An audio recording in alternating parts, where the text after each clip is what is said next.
So, hello Sacramento and curlers from America and Newfoundland. This is your host Ryan Olson with the championship of the Crush 2025 coming to you live from Roseville, California. I'm joined by my partner in crime, Ross Macy. Ross Macy. That's so, right. Why don't you say something about yourself? I am a member here at the Wine Country Curling Club. I was also playing in this tournament on a different team than Ryan. We have both been eliminated in this fierce 24-team competition, which has a 4-game guarantee, 5 games for any teams lucky enough to not make it into the Wino bracket. And we are currently streaming the Vintage bracket, the championship game for the undefeated across-the-board teams of Blue Dot and Spangler. Blue Dot is helmed by David Betts, consists of Nelson Hilger, Chris Skidmore, and Eric Putnam. Spangler is helmed by Cameron Spangler and has Brian Feldman Jr., and Chris Hillman. Chris Hillman is the one in the hack right now. So, Spangler's playing the Yellow Rocks and Blue Dot with the Reds. Blue Dot has 3 red dots in the rings right now for Spangler to take on. Hillman's going to be asked to try to draw, I think, behind the center darts. Seems about right now. And you said that Spangler did start. Blue Dot has the hammer this end. Oh, Blue Dot. Sorry. Yeah, I fixed it. Blue Dot has the hammer. Spangler threw out the first ones. There's a pile of guards to start. Don't think we had the live stream up at that point in time. Another note is that I am not only familiar with these teams because they're both wine country teams, but they also both took a whipping on my team leading into these games right here. They are one of the reasons why I'm currently eliminated. So Hillman looks like to remove a couple of the stones on the right wing. Just rid of at least one of the Blue Dot counters, and that yellow stone is pretty exposed for Betts to take out. For the third, we're to the last of the third stones at this point. Betts' team will never miss a chance to do a takeout. So if you leave them a shot open for a takeout, they are absolutely going to take that anytime. Here comes Nelson with the takeout weight. Got some tempo on that shot. And we'll talk about ice conditions this weekend. They've been good, but they've been tricky at times. Yeah, the center sheets here, we are on sheet C, which is our third of 5 sheets, so it's the one right in the middle. All weekend it's been playing pretty good with even swing coming from both sides. I believe I didn't have to play somehow, luckily, on either sheet A or sheet E, which is our sheet 1 and 5. Ryan, I believe you did, though. I know I saw you on sheet 1, sheet A at some point in time. Did you also play E? Well, I was not. I missed a day because it came down with something. I was on D and A all 3 games I played. So yeah. So those ones, anybody who's ever played on arena ice, if you haven't, you'll find out. The edge sheets, the ones closest to the hockey boards, are always a little bit more swingy, generally falls a lot towards the boards, and sometimes they tend to not want to curl away from the boards. Makes for an interesting game, but both teams are playing on the same ice, so it is still fair, just maybe not able to do all the shots you'd want to take. Yeah. So this is the first of skip stones coming from Cameron Spangler. Let me show you what's happening. So he was trying to draw around. It needs to sit down. It's looking pretty good. They don't want to crash, and they get around it, and it's going to sit in the back, touching the back 8 foot, and that looked pretty good.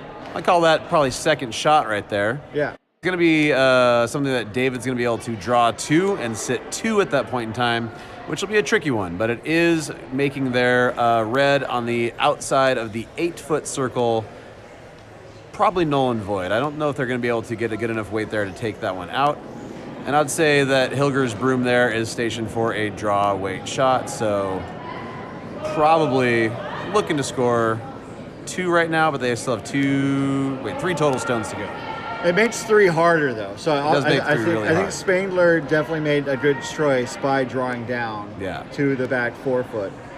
As we see, David Betts gets set. And David's got some championship pedigree. I'm sure we can talk about that later as his throw is underway.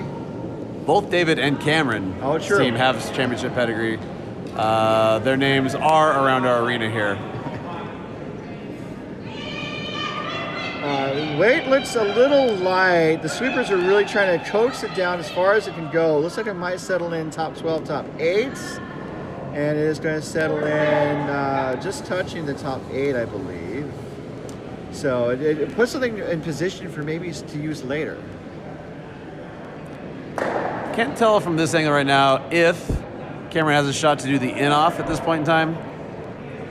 Maybe. Looked like there could be a hit that red that's sitting on the top right corner and just biting the 8-foot, full 12. Maybe do a thin one and get a double going, which would be a great result for Cameron's shot. I think you also have to kind of weigh the risk reward here.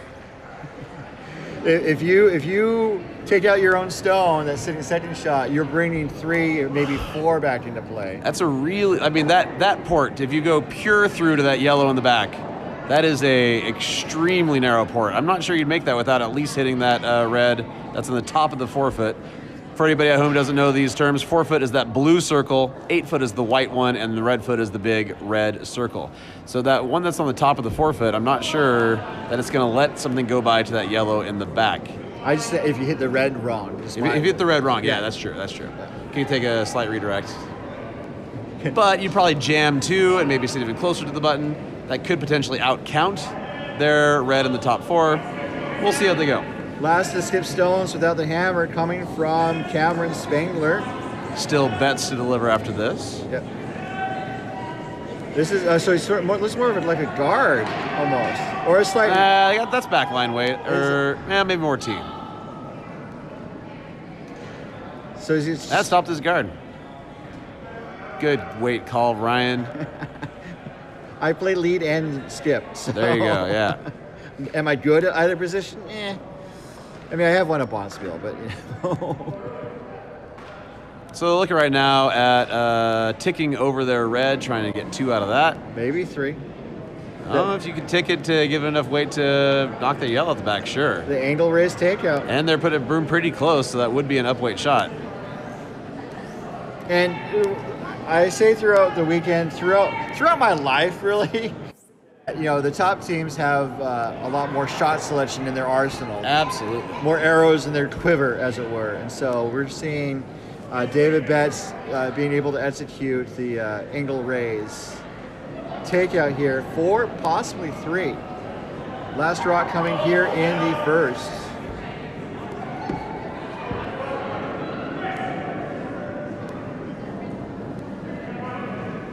It's a little wide, it looks like. They're trying to push it over, and I don't think it's going to come back.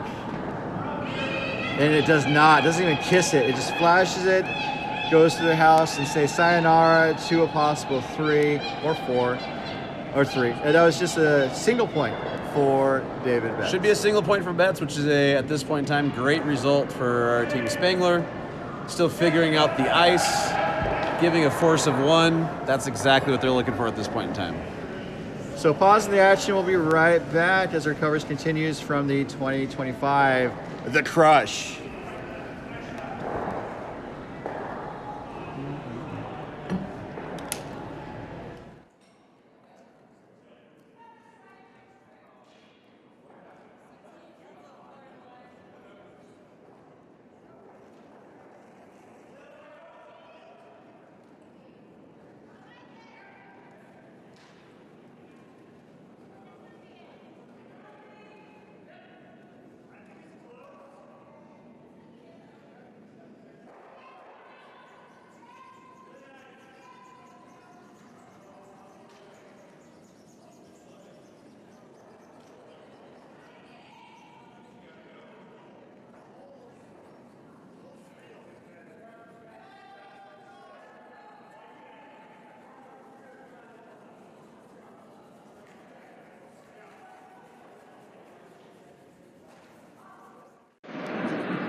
We're back.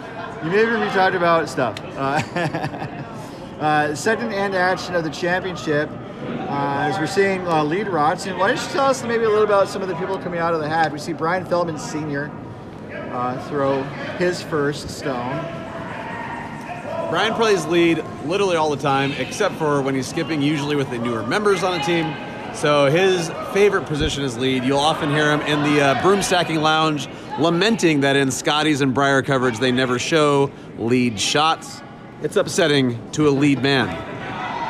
I know what that's like. So that so we see two guards.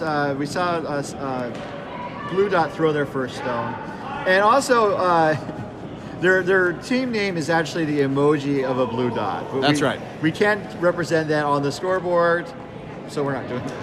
But it is pronounced Blue Dot, so that is fine and fair. Eric Putnam here with his second stone. His first one was a biter. Got raised up a little bit by the first shot from Team Spangler. So how much time did you spend getting this ice ready for the tournament? For Thursday night, we started ice prep at 9, and I believe I was here until 11:30, and then back in the morning at 6 to have the ice prep for the game at 8. So altogether, looking at approximately, 5 hours?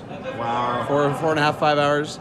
I know that there are many arena ices don't have the ability to have that much ice prep time, and sometimes a hockey team will have just come off the ice 30 minutes prior to a Bonspiel start. We are lucky to have a legacy Bonspiel here at Skate Town, and they work with our schedule. In fact, we are the only event happening at this arena right now. The place is otherwise taking the day off, which is great. On a holiday weekend. On a holiday weekend. They That's right. were on Saturday. They were going to be on Monday, but they're off today. Yeah.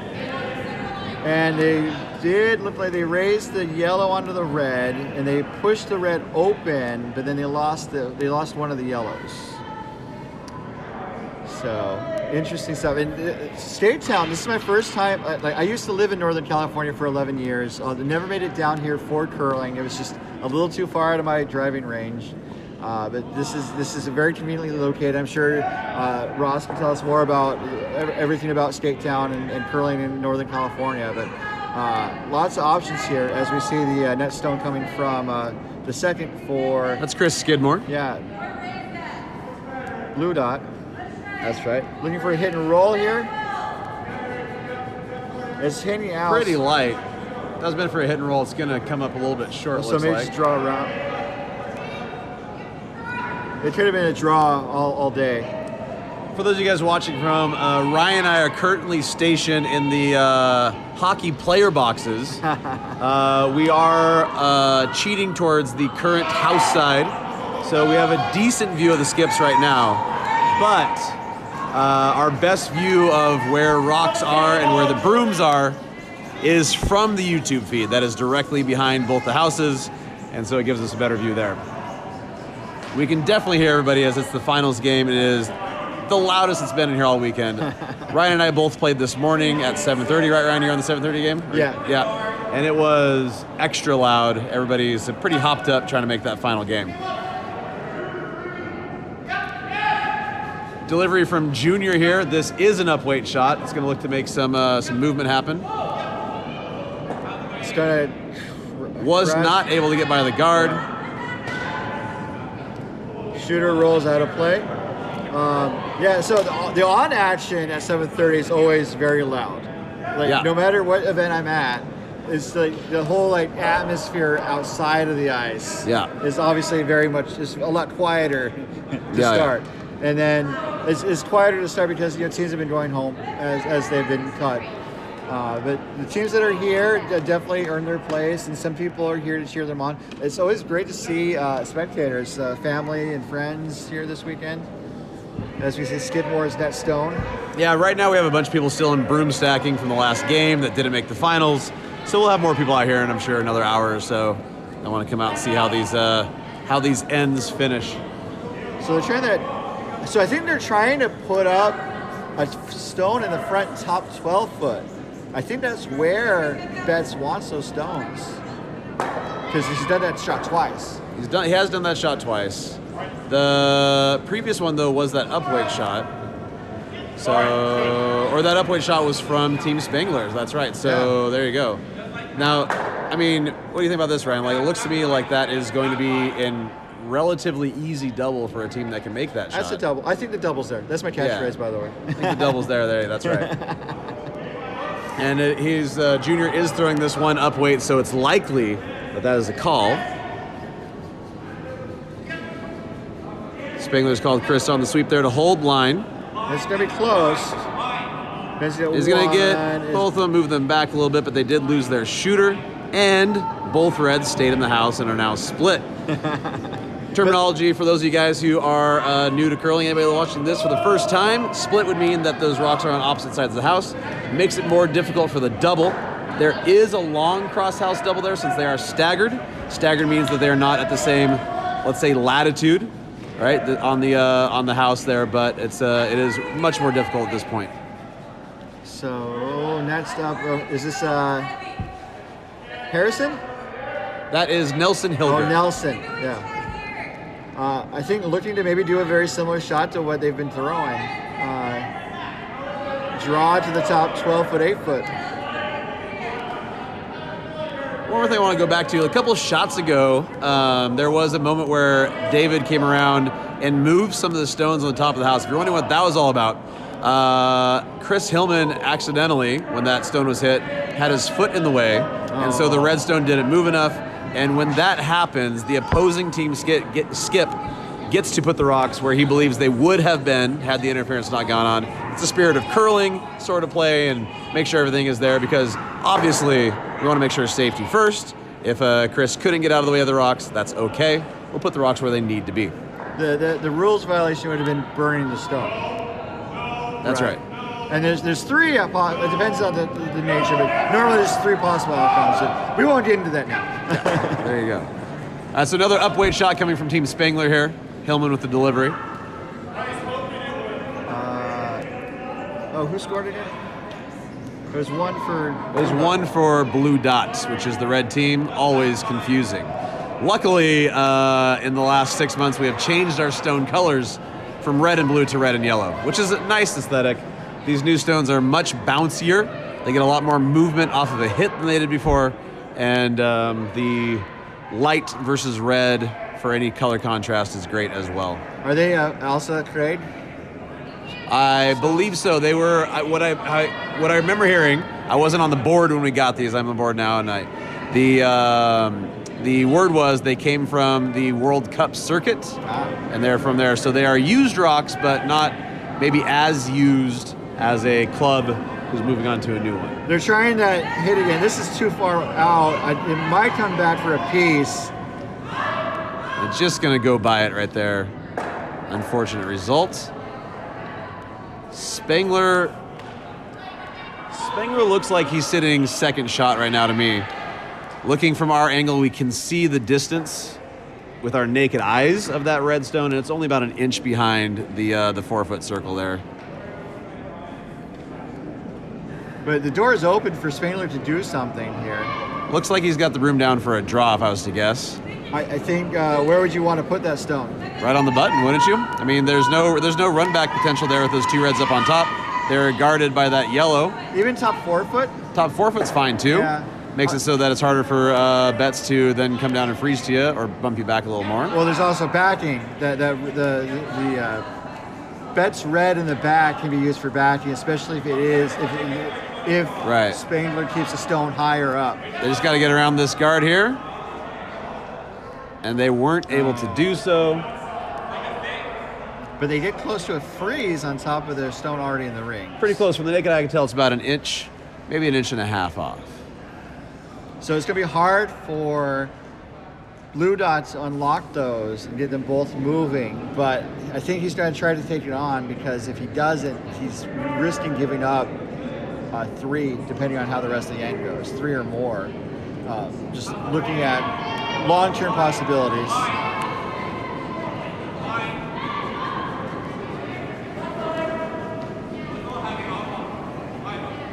Ryan, how long have you been curling for? 9 years. 9 years. I'm on my just over third year right now. Yeah.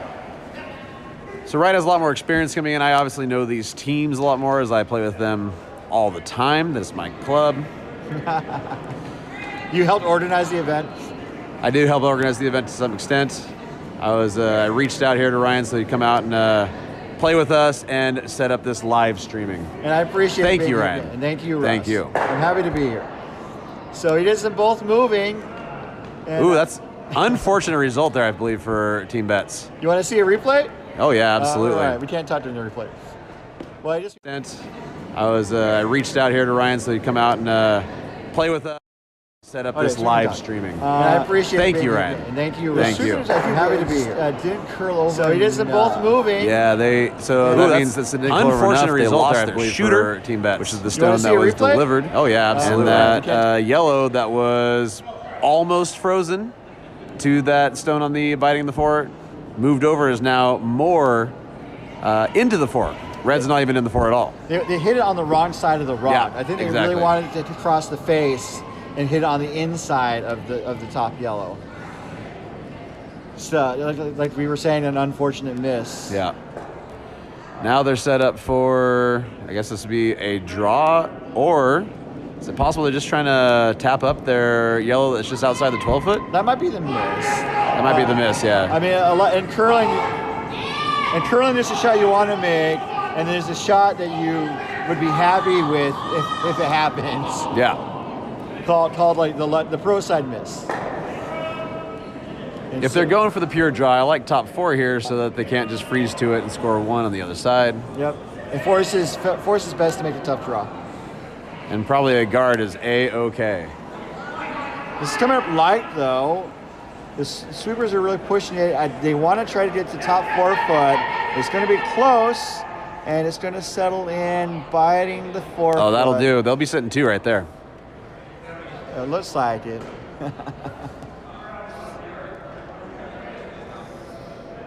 So now Betts is kind of wondering what to do, and he's got 2 shots. This is his last shot. Is there a hero shot to hit that one really thin, hit the one that David's pointing at right now thin, with a peel weight if it's poking out a little bit? Can we tell from the opposite end camera if you can see that? Oh, you can't even see it. It's almost totally buried. I'd say there's only an 1/8 sticking out. So yeah, a sliver. That's a tough one.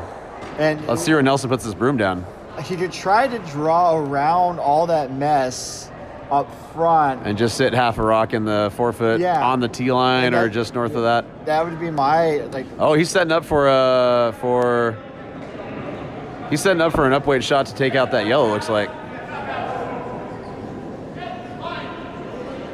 That yellow run back. Is it possible to... I don't see what this is going to do, really. Lots of pressure. Facing 2, David Betts with his last. Let me show you what I'm saying. It's close. It's going to run the yellow onto yellow. And did it clip the red in the back? It touched the red in the back. And I don't know if they ran it back far enough. It did not. Let's check the replay. This last. Let me show you what I'm saying. It's close. We see it. They're happy with the yellow at that point. Onto yellow. You can see it just bump the red. And clip the red in the back. It touched the red in the back. Yeah, it looks to me like that yellow is still sitting too. Team Spangler. Let's check the replay. We have a draw to the 8 foot for 3. Just needs to be full 8 foot, which again is the white central circle. Well, the second white circle. The white center circle, the very smallest of the circles, would be the button. Well, these units of measurement, these ring widths are just for convenience sake. The scoring is just based on how close the rock is to the center of the button. And then, if it's actually touching the outer ring, those are the elements that matter the most. But we try to keep... There's so much information in curling, so it all helps. But also, if you're a sweeper and you have full 8, that means you can be at the top of the 8, middle of the 8, back of the 8, anywhere, as long as you're have the rock completely within the confines of that white circle. So 2 in the hand. Let's see if there's a 3rd in the bush. Looking light from the naked eye right now. Yeah, I would agree. It's really easy to pull the pin on these draw shots when it's like you're giving up extra points. It's I'm guilty of it. I'm sure you are too. It's But Team Spangler is right now on the path to success, which is score 2, give 1. That'll win the game every time. We're going to take a breather. We'll be back in, let's say a minute. When we come back to the 2025 Crush from Wine Country Curling Club.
Welcome back to our ongoing coverage of the 2025 Crush, the championship game, coming to you from Skate Town in Roseville.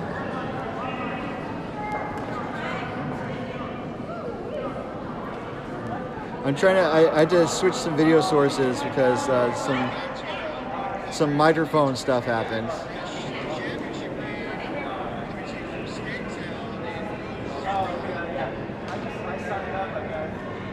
So it looks like Blue Dot was able to draw to the button, the very center of the rings.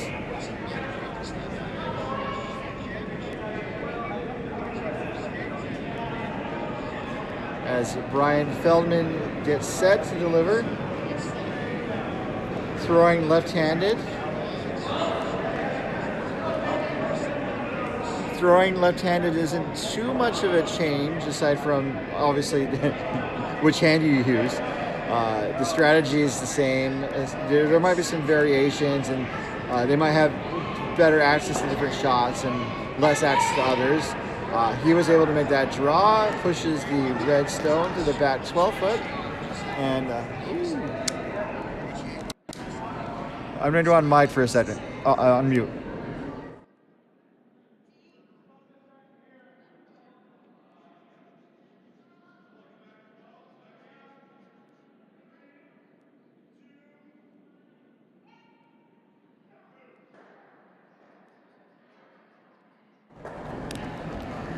All right, so one more second. Might be some microphone fuzz.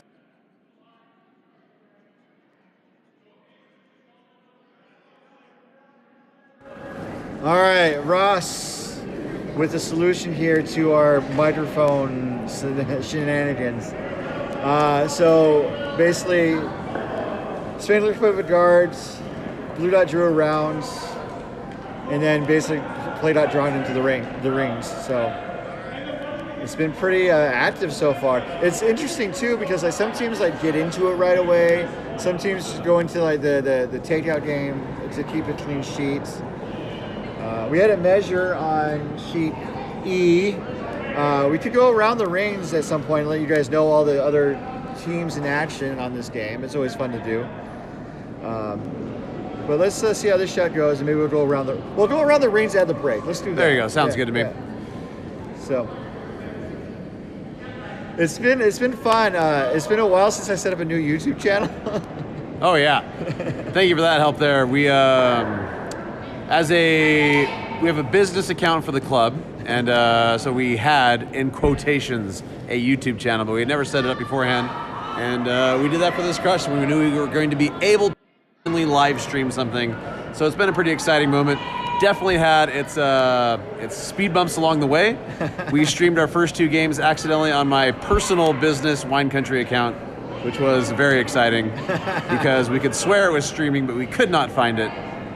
And there it was on a different one. Well, and we had issues getting out of the gate because I got sick on Tuesday. That's right.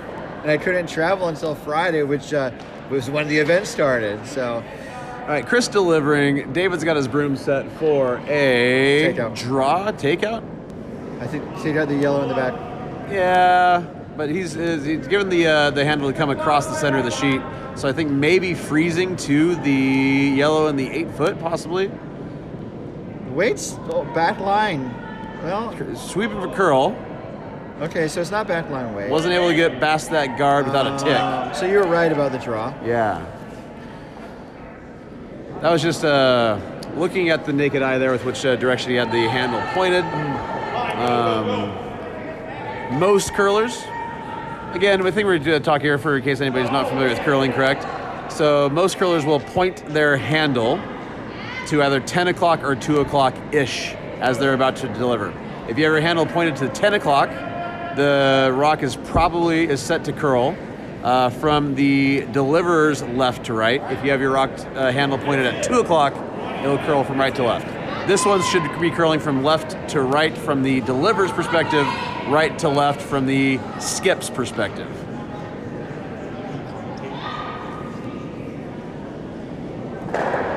So this Feldman Jr. Tapped his own rock back too far, and it over-curled. He's not super happy about that shot. He's not super happy. Though, as a plan B, C, or D, whatever this would be, at least it is now directly in front of that red behind it, so it could stay in play with a on-the-nose takeout weight. Just something that is at least there for you. It's not a clean takeout later on. Betts has the broom right on that Spengler rock, but Chris has delivered more of a draw weight, so they're probably going to try and curl around this guard, come into the center.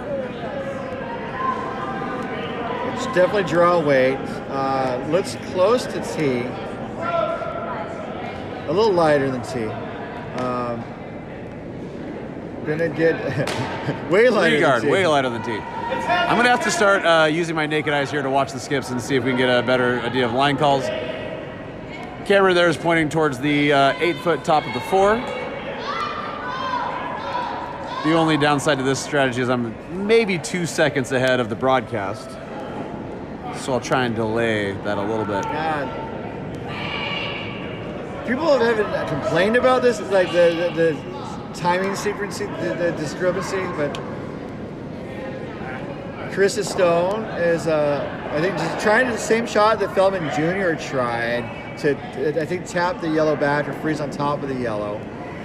My gut tells me that's going to be a weight past the tee, which looks like it should hit their yellow one and bump it back a little bit. And I like that too, because it keeps separation of the rocks and hopefully gets rid of one of the reds. Oh, if it ticks over a little bit, that's nice. It does. Oh, yeah. Excellent. Possible pocket for a dog. Nope, there's no pocket really. There if you hit that right in the middle, it's going to. I think a soft oven? I think a normal weight would be able to come right there. And do you think there's enough room? I think there's that port is narrower than a rock. I think you get both. If you just tap one of them first, you're going to get both of them to move with a normal weight. I think you had to. I think it's control or board. I think because Skip's not setting up for that. He might be set up for a control. We'll see what Hilger delivers here. Or actually, I think that looks like draw weight to me. Just parked right on top, because all those stones that Spangler has are behind the tee line.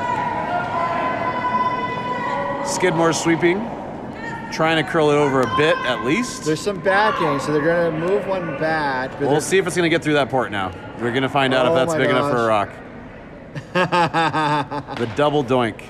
So you force your way through like a linebacker through defensive coverage. As someone who definitely watches football would say. Spangler put his broom down there, top of the 8-foot, try to make it harder to curl in. They are playing this in without the hammer. So if they can save they can save their rock as shot rock. They're doing really well to force David's hand. So just really to finish the slight story about the technical setup issues, or the journey, shall we say. Oh, that's right. I have wireless microphones that I use. I charged them up before I left, but they decided to lose their charge at some point over the Sierra Nevada to get down here. So we're improvising by using. If you hear that bell in the background, somebody on some sheet just scored. You can see Bob. and you can see Billy walking behind there with the balloons. Somebody just scored a double. Not scored a double, but completed a double takeout. Yeah. And that's a gift card for a free pitcher of beer, which is very exciting to anybody on the receiving end. I think you had to hold on to those balloons at the very end of the game, though, to win those beverages. Of my 5 games, my team successfully did it 3 times, so that's one win right there. Now, Ryan, something I'm wondering about this line right here is that it looks like Betts' team threw on that line a little heavy, and then Spangler's team threw on that line a little heavy. So I'm wondering if the teams are having a hard time adjusting to whatever line they're setting down right now. That red stone delivered just then appears to be behind the tee, so Spangler's going to be able to freeze to that and really make things difficult for Betts, because none of those rocks behind are going to move very much at all. So we're coming to skip stones, and so when we talked about curling, and we talked about curling strategy, we talked about what the goal of the end is. And basically, if you have the hammer, you want to try and score 2 or more points when you have the hammer, which is the last rock advantage.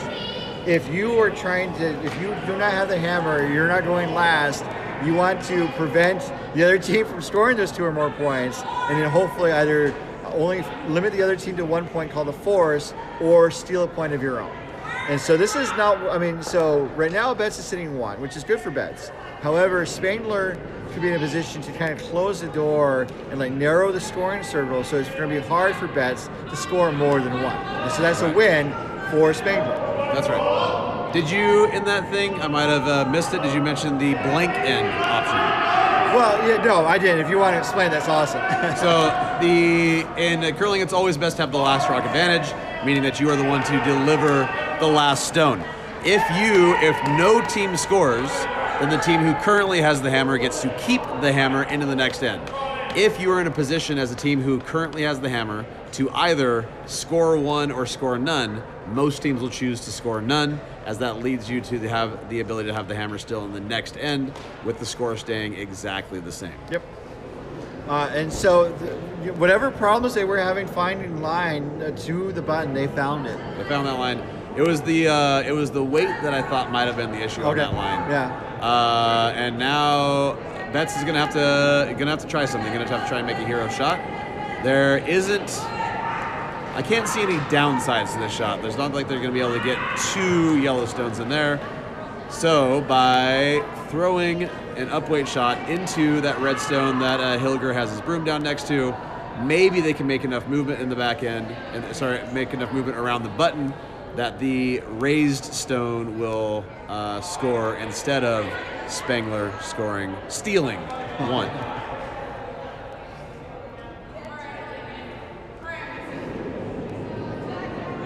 Oh, they do still have a stone each after this one. I just saw that. That is correct, yep.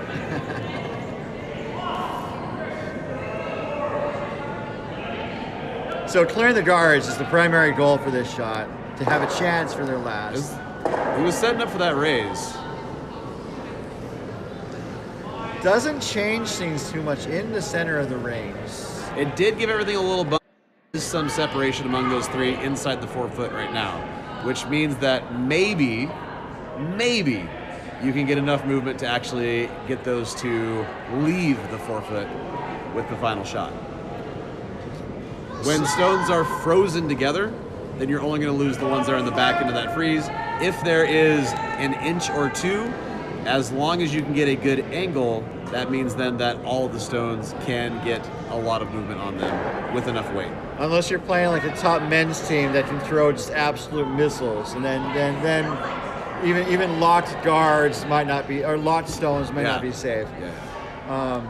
So it looks like they're going to try to protect the stones that kind of preserve what's happening in the house right now.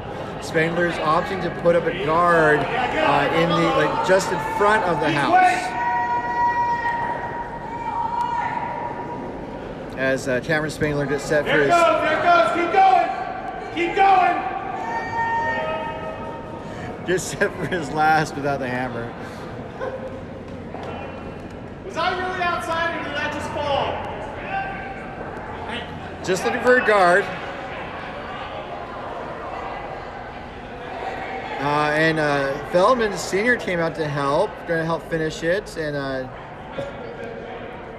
just 2 brushes, it says we're good. David right now is looking at using this red at the top of the 12-foot. It's hope and a prayer. That's an interesting shot. It's hero level, but you send that red nearly straight back from the perspective of just behind the house, a little bit left of the nose of the rock. You can get what do I think, about a third or a quarter hit on that yellow and send it over into the 4-foot. I think you need a third, I would say. About a third. Maybe that means then that the yellow that is currently sitting on the button shoots out the right side of the house. This is going to be a lot of weight from Betts to make this work. You want to slap that stone in the center on the, slap it on the side to push it sideways, which can be done. It's tricky. You need a lot of you need a lot of speed, and you need a lot of line accuracy. I mean, as curlers, we love hitting a stone, right? We especially love hitting a stone to make one go sideways.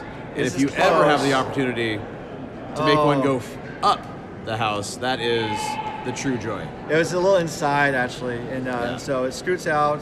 Going to be a steal of 1 for Team Spangler. And so they're going to take a 3-1 lead over Team Blue Dots. Oh, and Blue Dot has the hammer, by the way. Sorry about that. We're going to be back in just a moment for 4th end action. But before we get back to that, let's go around the rings. Could you let us know what's going on the other sheets? Yeah, so let's start from the sheet that's closest to us currently, which is sheet E. We have top 4 public servants and I'm drawing a blank right there. Currently, top 4 public servants has scored 2 points in 2 ends to have a 2-point lead. And then to be precise, drawing a blank is the name of the team. There you go. What a team name. Fantastic stuff. Street E Curlers versus On the Rocks is currently tied at 2 points each after 2 ends. They're currently in their 3rd. Sheet C is our feature sheet. Markowski is up 3-0 against... I can't tell who that is. What is that team? Markowski versus... Oh, that's Evans Beards. I can tell from who's on the sheet right now. Evans Beards is well, Evan has a beard, and the ladies all have knit beards to go with Evan's beard. It's a fantastic team name. And then on the far sheet is Minnesota Mischief versus whoever Team Padilla's name is. I can't remember right now. And Padilla's team is up 6-2 after 3. And all these teams, they're playing for their respective division finals. This is the championship game for the overall event. As Ross mentioned, both Spangler and Blue Dot went through pool play and the first rounds of the playoffs undefeated to get to this championship. The other teams may have some bumps and bruises, but they prevailed over most of their respective matches to have a chance to taste crushed glory. That's right. Crush glory, crush expectations, all those things are exactly how you want to end your summer and enter the fall. The blush of the crush. Ooh, I like that one, Ryan. That's nice. So Feldman's first route was a little far into the rings, but Blue Dot is choosing to ignore it, which is a very valid strategy. Again, when you talk about basic curling strategy, if you are the hammer team, you want to try to maybe draw play to the sides of the sheet to kind of stash extra stones, and then, depending on how things work out, have a couple in the wings and then be able to draw to the center for a big score. If you don't have the hammer and you want to prevent giving up a big score, you often try to control the front of the house and the center of the sheet, so that it's harder. So you could be sitting 1, and it's going to be harder for the other team to try and pick you out and get only a single point. That's the idea. Of course, like once rocks are in play, and depending on how people shoot, all bets are off. Which this event is being brought to you by a sports book for some reason. A sports book for some reason. Give us money, please. And obviously, it's not being sponsored, but we do have. That's right. Yeah, I also have some random facts from the teams as well, so I'll try and use some of those. And I was given license to make up facts as well, so we'll drop some of those as the game goes along. Well, speaking of sponsors, I mean, you guys have a lot of great sponsors for this event. Oh, absolutely. We had a philanthropy and fundraising teams that really hit up a lot of local businesses, and so many of our local businesses supported us here with prizes for raffle baskets, silent auctions, and it's a really good opportunity for our club to make their mark and stay financially solvent. So we do a lot of things, and it's not cheap to do curling, even on arena ice. And then community sport, you Good Day Sacramento out this morning? That's right, yes. Good Day Sacramento. I was in the hack and I was asked about my team name, which I, of course, took the opportunity to show my shirt, which was under a vest. So did I unzip my clothing on camera? I did, Ryan. That happened live on camera. Is Good Day, does that air on CW or is that CBS? What channel is it? Man, I thought that was KCRA, but it was a Good Day. So let me go find their YouTube channel and find out there. I want to be correct. I want to make sure we do the right channel. Exactly right. Because also, I'm sure there's going to be an archived clip available to watch on the Wine Country Facebook page at some point, or on the channel's respective page. It is Good Day, and that's on KMAX here in Sacramento. KMAX Channel 31. Right. That used to be CW. I don't know if it still is. I used to live near here. It is credited as CBS News. So, okay, yeah, there we go. And it's Good Day, one word. Say Good Day. Good day. Good Day, Sacramento. Yeah. I do a terrible accent in any country, so don't ask me to do that again, please. Thank you very much. Looks like they're really drawing play to the middle here in this end, Ryan? Which again plays in favor of Spangler without the hammer. I don't think that rock in the back doesn't seem like it's super in favor of Spangler at this point in time, but if they can get enough guards up there, then we deal. But and that was a mistake from Philman Sr., and he kind of knew it out of hand. Skidmore here with an upweight shot, gonna try and hit this Spangler stone in the top 12, and it will miss the stone in the back.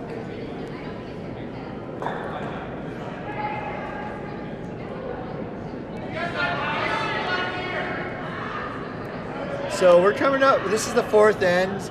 We play 8 ends of regulation. It's the championship. So if there's a tie, is there an extra end? That is correct. This will be a game decided through ends, not through skip draws, because Skate Town is closed today. We can't stay on the ice forever, but there is no reason that we have to be off at a certain time. So it is nice that we get to clean up at a leisurely pace and do all those things. There's no timeouts. There's no clocks. This is just straight up Bonspiel curling, which is great. On every draw, there is a clock that tells us when we play the current end and then one more. But in the final game, it is 8 ends for every team, unless one of the teams decides to shake, because the outcome is decided at that point. Or they want to go to the warm room or you just want to go to the warm room, have a beverage. I mean, you can. Sometimes the teams agree that we're going to take a break, and go and get yourself a bucket of Dales and get to go. We've the official curling USA curling beer is Dales, and we've been really supporting this Bonspiel this year, trying to get our location to carry it in our cafe for our Sunday and Tuesday leagues. That's the times that we have regular ice here at Skate Town. So it looks like Betts and Blue Dot have been doing a good job of trying to open up the middle, but then Spangler just comes right back down and closes the door again. And we're going to see what Blue Dot does next. Maybe a possible double. Wait's pretty good for it. Wait's great. Is going to be on the line. Hard to see. Still, got one. That's it. Is wide of the one in the back. But they leave the 2 stones in the house. entertaining some danger for Spangler. Still sitting shot, but there's 2 red blue dots on the right wing at about 1 and 2 o'clock if the house is a clock dial. I mean, Ryan, it's only the 4th inning right now. I personally am not going to get tired of the red blue dots joke, so I think we got another 5 innings of that, no problem. I also didn't do any commentating this week except for this game. So That's right. Every curling cliche in the book, and I'm not lying, there is a book about curling, not cliches, but like miscellany. That's correct. And truly, as a curler, you don't need the book, right? We have that every time, all the time. And without the stress of actually being out there right now, well, shoot, actually, do you think it comes to you more easily with the stress, actually? Oh, that's possible. Crashes on the guard. So unfortunate for Spangler, but it does help to support that one in the back. Can still be taken out with probably a hack weight. Not the worst outcome. But I understand what Spangler was trying to do to try to kind of cut down on the potential danger on that right wing. I played this sheet at 7:30 this morning, so there has been one draw in between. It was curling reasonably well both directions. Last night, there was on the line that they just threw a bit of a ridge where the stone did not want to curl if you had the broom around middle of the 8-foot on the side of the house that all the reds are currently on. There is on sheet A, there is a ridge where the stone's just like, we're fine where we're at, and just like stop. Or just like really hit the brakes. Oh. They were able to pick out that yellow in the back. Sorry, guys, but there we go. So now, just like that, the end has changed. The initial strategy at the end is, I would think, out the window. It would have been, I think, a little bit worse for Spangler had that shooter stuck around. Since it spilled out the back, Spangler can focus more on these stones up in the top of the house right now. This is a second chance for Chris to kind of get one or both of these stones out of the way. I don't think both, but just never say never. Camera showing looks like it's on the inside. Hit and roll would be good. Does get around Slide that. Roll that is underneath the red. Pretty good result. From the naked eye and from the camera there, it looks like a nose hit on that red might be outside the house. What do you think, Ryan? Yeah. But kind of like look up at the end of this end. Let's say Betts does hit this out. Sure. And then Spangler's going to hit and roll, and then Betts is going to try to either hit and roll himself or try to draw. I think that's kind of how I see the end shaping up here, as we see the net struck coming from blue dots. This is a little on the outside. David broomed it to be an upweight shot to hit that red on the nose, but if that delivery was on broom, that stone did not curl. Yeah. We don't see the replay if it shows it. As we see the net struck coming from blue dots. They're trying to push over. David broomed it to be an upweight shot to hit that red on the nose. If he was on broom, but to me, if that delivery was on broom, in my experience, if you had to ask me, was Nelson on broom? I'm going to tell you yes. All of these 8 players that we have on this sheet right now are some of the highest percentage coders that we have in the club. So you'd probably bet on the make over the miss with them. So stip stones here in the 4th end. And the broom is down for a draw. I would guess to the top 4-foot, top 8-foot range. Yeah, I think so. Just you want to be even or almost level with the stone that's already in the rings. Do a split. Yeah, exactly. A pure level split. And that again, we were talking about kind of we weren't going too in depth about it, but you basically if you have the stones at the same latitude, it makes doubles a lot harder. A lot harder, very much. To the this point, one looked tight on the guard, but light. also light, I would say, yeah. Looks like they're able to get around that guard. And now they're buried underneath, but still outside the house. Yeah. Good line. Just needed a little bit more weight. And that's twice now that in the past two ends that Spangler's come up a little light. Which is abnormal as somebody who's played against Cameron multiple times. He was actually my first skip. Cam and our president, Katie Feldman. First skip when I actually joined a full league for once rather than coming in halfway through a league. And so, yeah, I have a lot of experience with him, and his weight is on target more often than not. Well, I guess I feel a little bit better when my weight was all over the map this weekend. Yeah, that's arena ice. So I guess we both play on arena ice, right? Yep. Yes. So David Betts is first with the hammer here in the fourth. Looking to hit that yellow out. That's the best call I can see. And a slight roll outside. And so Spangler's going to take it out. Where could be headed to Blanksville here in the fourth end? Could be heading to Blanks. I mean, Cameron wants to try and leave this in the house. I would think that would be a broom to hit the inside of that rock to roll under. The primary goal is yeah. Finish the thought, sorry. No, to roll under and make David's last shot to try and blank or score, very difficult. But the primary goal is to make that red go away. Yeah, that's the primary goal. If he misses that red, it's an easy draw for 2 for David. If he what would be that? If he's light and it just hangs around, then if it's anywhere open, it's an easy hit for 2 for David. So this is Cameron Spangler's last here in the fourth for the eponymous Team Spangler of the Spangler Candy Fortune. Spangler Candy Fortune, that's right. Every candy bar you've ever known, made by his family. And secretly has a piece of his family in it. Yeah, he personally invented the Kit Kat. You think Kit Kat is older than Cameron? They are wealthy enough to have already invented a time machine. And he's the one that suggested breaking it up into fourths. Before eating it.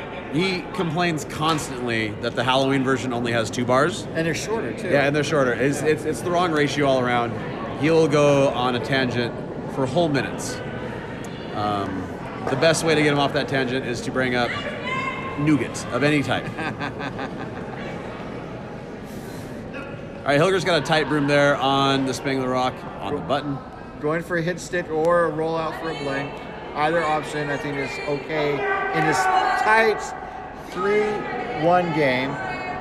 I'd really take the point at this point right now.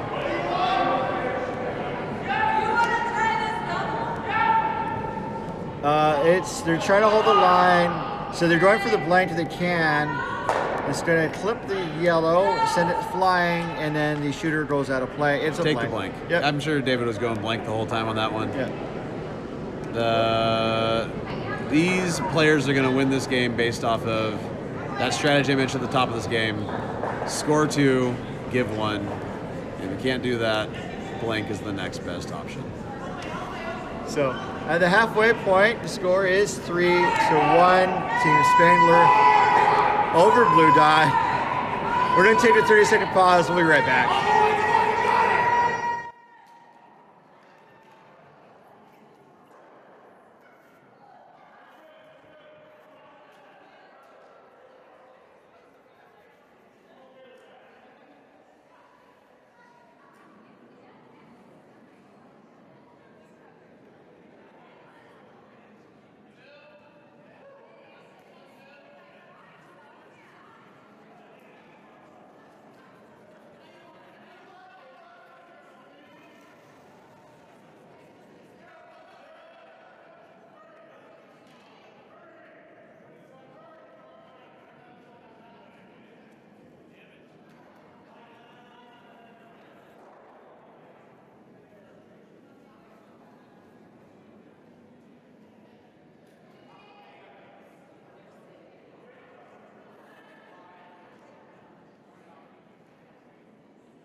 And we're back, curling fans. It's the 2025 Crush Bonspiel coming to you from Skate Town in Roseville.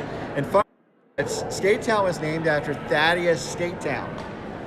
Yeah, a pioneer of South American descent. I don't know anything about that, actually. Well, come on. He was on the clipper ship.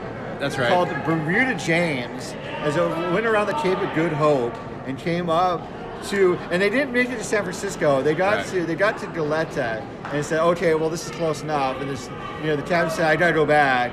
And so, everything you said there is true, right? Except for you did mispronounce the ship's name. It was the Bermuda Jane, named after the ancient Greek goddess Jane. Okay. Yeah. My bad. Absolutely. And so Thaddeus Skate Town made his way up the coast in Central California before arriving in Sacramento. And like throughout the entire time, he was saying, man, what would bring great pleasure to my men than to have an enclosed space filled with frozen water? Yeah, further fun fact, he hated skating. He, in fact, was really into hockey, though, but did all of his hockey playing on curling shoes. So he had one slider, one gripper, and had an excellent slap shot. Yeah. And so Thaddeus Skate Town finally made it to Roseville, California. That's right. And then, this was in the 1700s, so ice conditioning didn't exist. And Sacramento has ice on the ground for approximately 17 minutes all year. So really, truly barely got to play any hockey. But future generations of skate towns remember their ancestors' legacy. Absolutely. And so they fought to take that 17 minutes and extend it as much as they could. 35 minutes, 47 minutes. That's right. Until eventually they could have the dream realized in an enclosed space of frozen water. And Thaddeus in our hearts every day. Yeah. That's right. We would not be here without Thaddeus. That's correct. Anyway, so now we're also in the fifth end of our championship game. Putnam's Rock Hair went all the way around that guard and then missed Spangler's 2 yellows right there. I think they're trying to go around their high guard. Yeah. They have a super high guard. I call it a Snoop guard because it's so high. Yeah, that's a funny one. Is that right? I haven't heard that one before. Pot Jokes and Snoop Dogg? Yeah, it's high-hanging fruit. Go together like lime and raspberry, apparently. I don't think you heard the high-hanging fruit joke. It's pretty good. And Cameron's signaled he would like a freeze right here. Or something tight onto the most recent Betts team shot. Kind of going through a small maze of stones. It's not quite a quagmire of rocks. Feldman on the stone for curl. These rocks finish pretty well on the curl. It's kind of been surprising how much they curl in their last few rotations. New stones, Ryan. New stones to us. It's a wonder. And I imagine were they papered ahead of the tournament? I do not believe that we did that ahead of this tournament. Okay.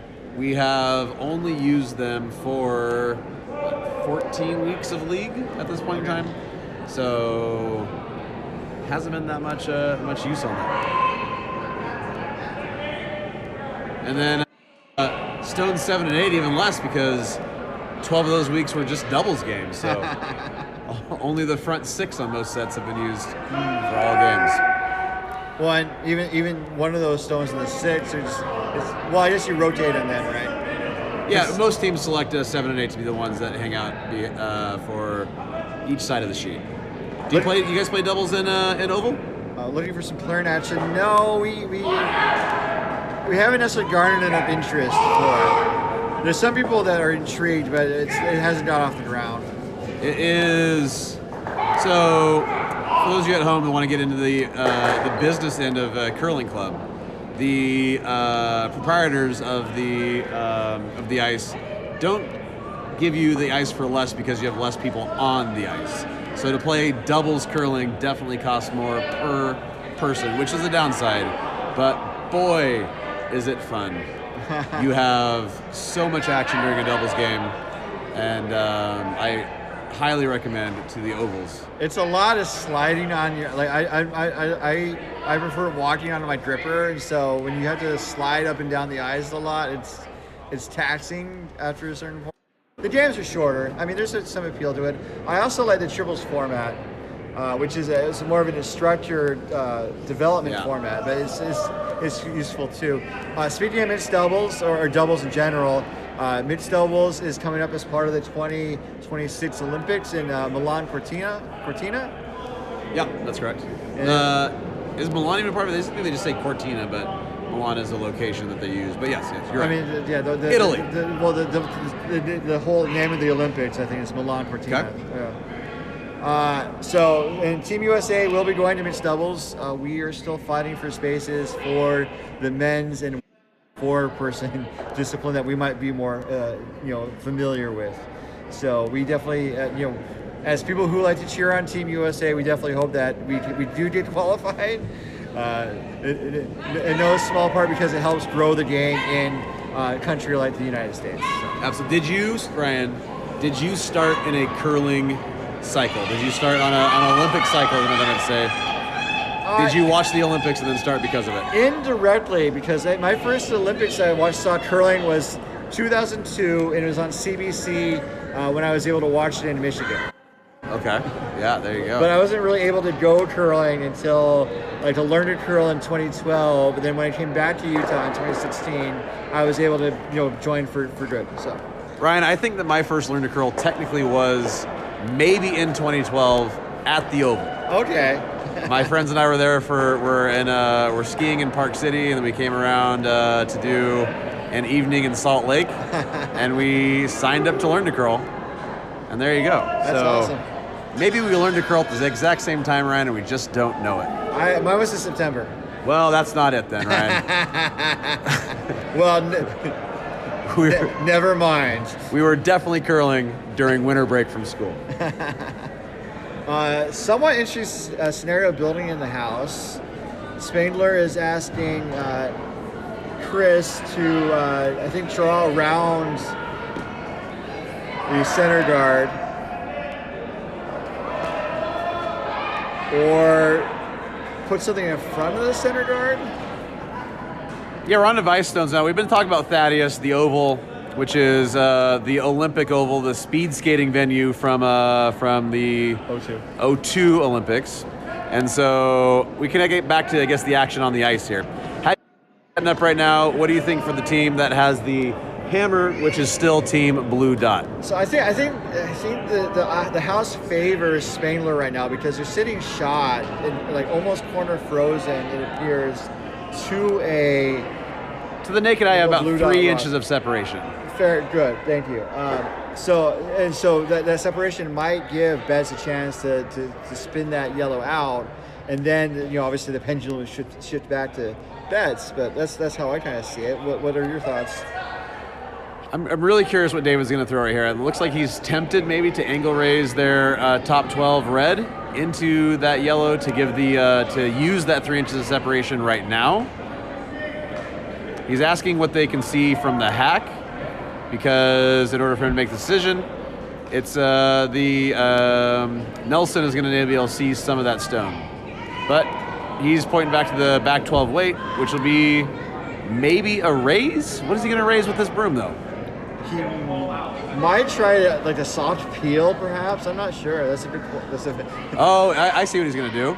He's going to try and hit that Spangler Yellowstone that's biting the 4 thin, and eject it out to the 12 foot. The risk of it jamming is pretty high still.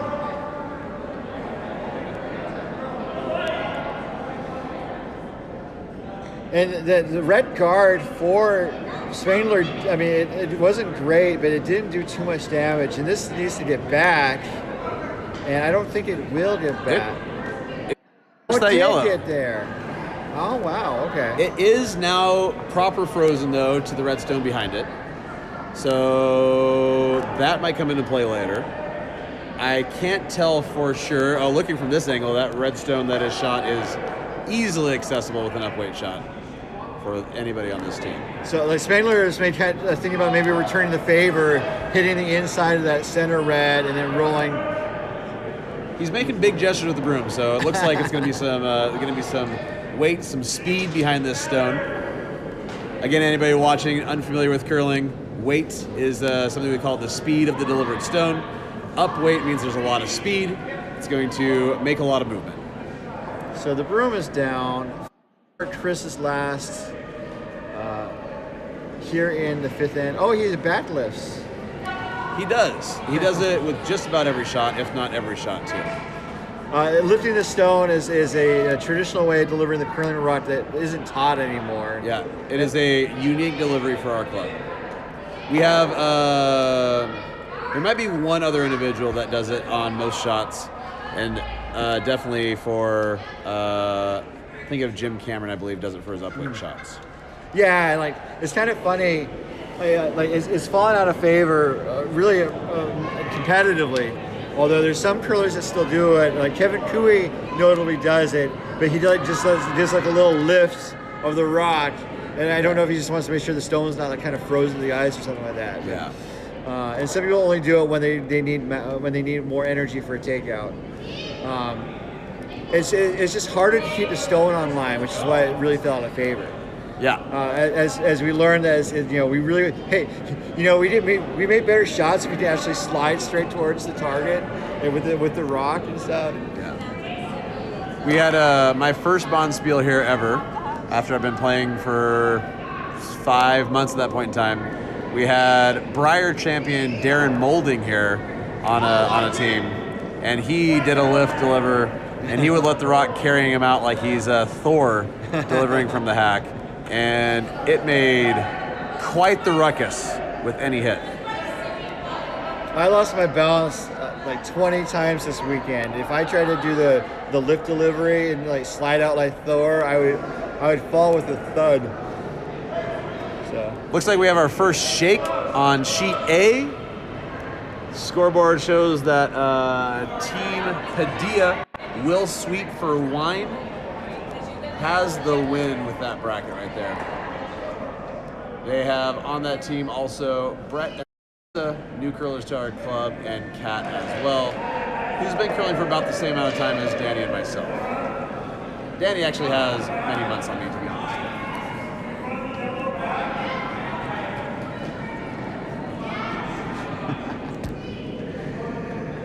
all right, so back to the action here.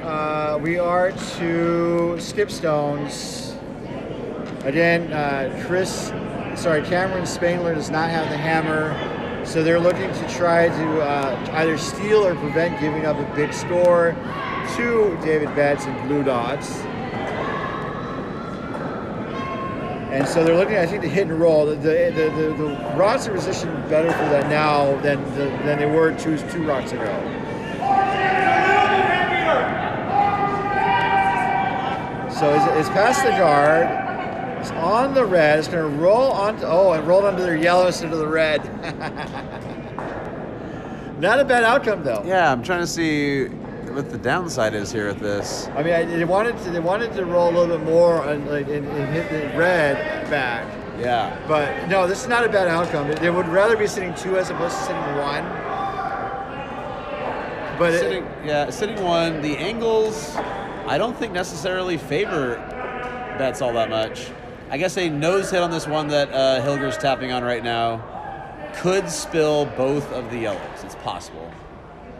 But is there enough separation on those 2 backstones to, I don't know if there's enough separation to not move that Betts redstone that is in the back of the house.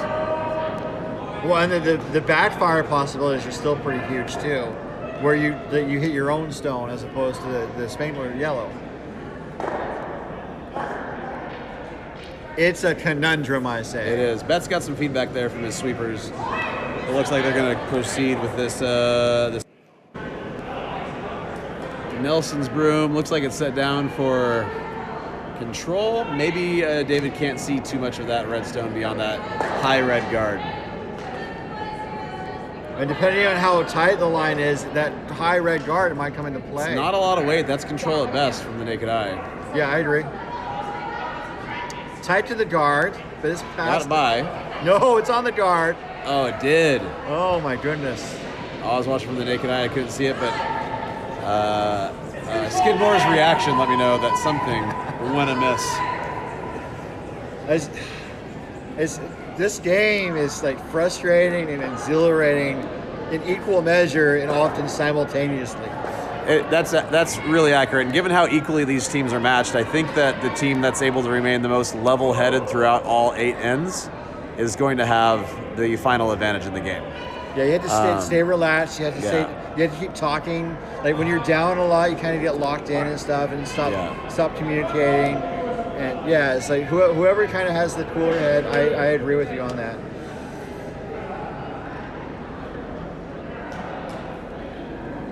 So they're just looking to try to find a way to. I keep saying close the door. I mean, they can try to force here.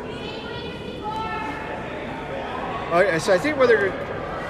Okay, so they had a couple options as they're talking it over with Brian Feldman Sr. and Spangler. They can't really go through the port from left to right, so they had to go through the down the middle from right to left, and that makes sense. I was saying they could try to split the rings a little bit, so that way it's going to be super hard for David to score 2, and they'd be forced to try to go for 1. But they're looking to put a stone, I think, top 12 foot. I didn't see where they put the broom down on that one. Would you be against a freeze to your own yellow in this case? I think that's what they call it. I'm pretty sure that when Spangler was gesturing towards that spot, that's what he wanted. If you freeze to the nose or just to Brian Sr.'s side of the yellow stone there, any hit on that rock is going to go back and hit Betts' red that's just biting the 4, and that's dangerous for Betts' team, especially if your shooter doesn't stick around. So this is Cameron's last. And again, the weight's a little light. That's been the story of this game to a point, or at least the story of these past couple lands. And we're not mad about that as guarding that shot stone either. Yeah, it was probably the miss. It's going to be really hard to pick that off. Yeah. And if they were to try to go for it, a thin shot might also tick off that red and become a second shot rock as well. So they got to line up this shot to try and get that double for 2. Could be 3 if that shooter sticks around in that exact same spot. I think that shooter would outcount Cameron's most recent stone. Yeah. So Senior would have loved Brian Senior would have loved that stone to be swept just another few inches to negate that possibility. So the broom's down for a very similar shot to David Betts' first, although the guard is no longer a factor. If the guard becomes a factor, the shot was a miss. Yeah. And even that yellow guard that's 4 or 5 feet north of the house shouldn't be a factor here either. It's tied to the guard. Is it tied to the second guard? It is tied to the second guard. And again, just missed. The frustration. That's where you got to keep it cool. Move on to the 6th end. 1 point does not get you out of this game.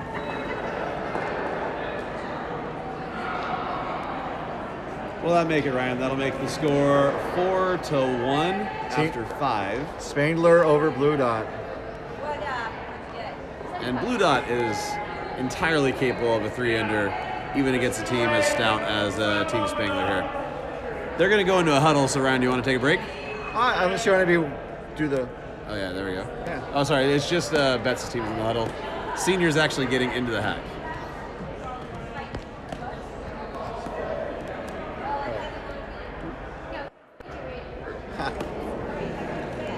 All right, so in the brief pause in the action, we wanted to welcome you into the broadcast booth, which I can also show you is not a broadcast booth. But it's close enough, I believe. We get great views of the ice. We don't have any glass in between us and the action. And we can hear the other Vices and Skips yelling very well, as you can hear right now. Alex Conley calling hard line. On our feature sheet, looks like Brian Senior's going to be throwing a guard weight shot. Probably going to hit that center line too. If Hillman can get it swept over a little bit. Oh, does not look like it from the naked eye though. If we're still on, we're still in the studio. So we'll give you guys a view of what we can see from this side right here. Our view of the house currently being delivered is a little bit further away, but the house being delivered toward It's much closer, so we're able to get a pretty good view of the naked eye from this direction on how these shots are going. Think Ryan's going to be working on getting us back toward the action. It's been great seeing you all. We could be on for another minute, yeah. you know? Why not? Yeah, why not? But I can do multiple cameras because there you go. that's the Fantastic. technology we have with the setup, especially with my mouth for some reason. The year 2025 is fantastic for that. You can't get much more tilt back on that camera. All right, so we're getting another guard thrown up from Putnam here. And obviously, this whole thing has a very limited appeal. I mean, unless your mom's watching. Oh, maybe I did send a link out to the family group chat. So if they love me, they will be tuned in. We'll be able to tell from the viewers if you did or not. My family watches if I'm playing, which Correct. you know they don't tend to watch if I'm just talking, which is like okay. I mean, Ryan doesn't ever let my games be broadcast on the YouTube, so. Next year, if I'm invited back next year, I'll do my best to make sure you just hit on. Thank you, Ryan. Or just any Mopac event one time. Actually, we did. The 5 and under, we did get on one time. Your co-commentator was our coach from that game, so there was some crosstalk that was beneficial. He still scored my shooting percentages very low. I wish you could have talked to him about that because it hurt my ego. Hey, do we play 8As or? You can quit early if you want. Okay. Yeah, that's up to you. But not with that score. You got to keep playing. We were just asked by somebody on Sheet E if there was an 8N limit, and there is, since we're not playing for time. It's easy to get used to the schedule of when that clock that you can see in the background, if you can just barely see it on the picture-in-picture, is at 0, that you are either currently playing the last end or you're playing one more. And so easy to get the wrong idea if you've forgotten about that 8 end on the final game only. Although, yeah, the picture-in-picture went away.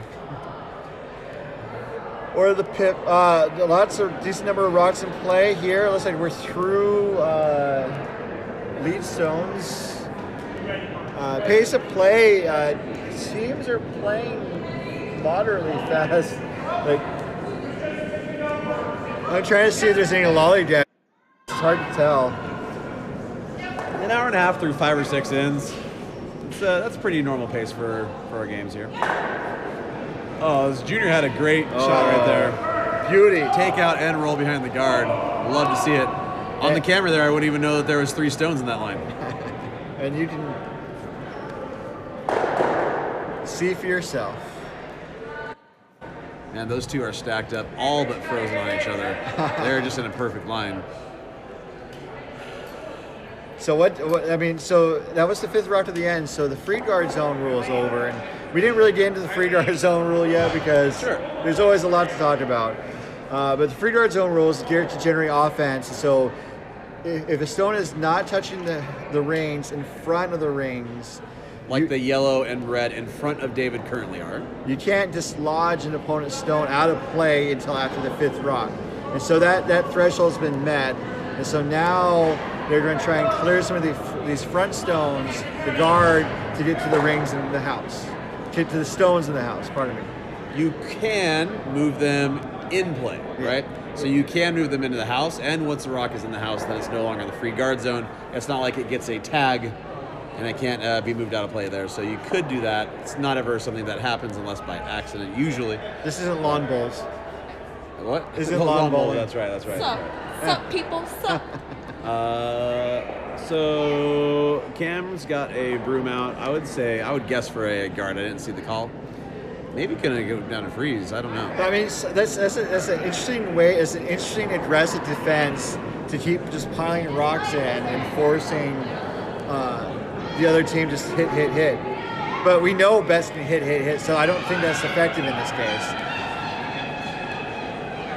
That was a great peel there, and by Brian Feldman Jr. Another okay guard, let's say. It only covers about 20%. But it does take away the outside in line, and the inside out line is always dangerous. You can probably see 80% of that Yellowstone and possibly set up a double. Got the weight for a double. Line is looking okay. Called putting him on for curl. It's a little on the outside. Just ticked it. Only going to go about T-weight, lose the shooter out the back. And then the two Cameron Spangler stones are level to each other, just in front of the tee line. And so getting them both out is you can't do it in one shot. Yeah. The one that's exposed is slightly behind. If it was just slightly ahead, Betts' team would be able to make it, but there's no way here. So Spangler is set up to close the center door. Yeah, he called what, center line guard there? That's what I saw. And he's asking for the third, Chris, to do the honors.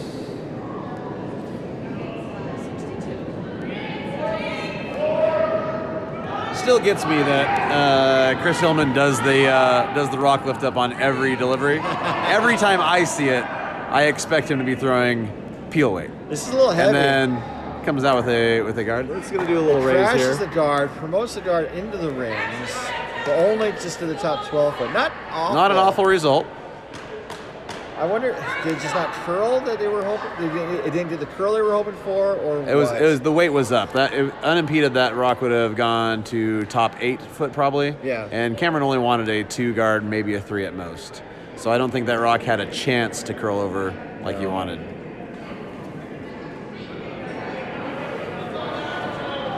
So set up for a takeout by Blue Dots.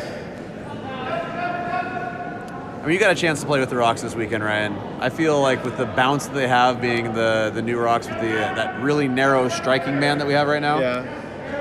I think that rocks only lose 2 feet, maybe, when they hit each other. Oh. So That was a nice hit and roll there. nice hit and roll. Still options for Cameron, and he's still shot.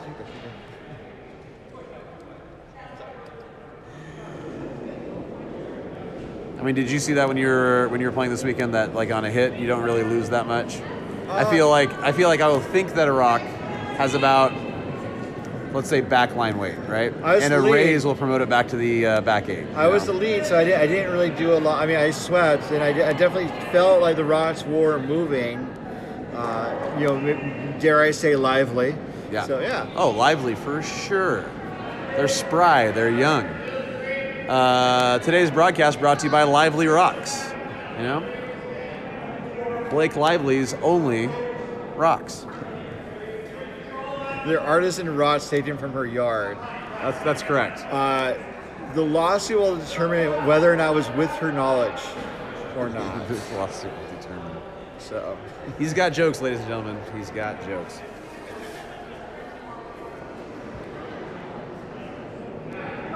also will determine whether or not we're allowed back on our property. Oh yeah. The answer to that is assuredly no. I don't think we were from the start. I'll just say I'm with Aviation Gin. They might let me. Yeah, Aviation Gin, Mint Mobile. You know, we got it in with Ryan Reynolds that way. We got Nelson Hilger set up for what looks to be a Hit.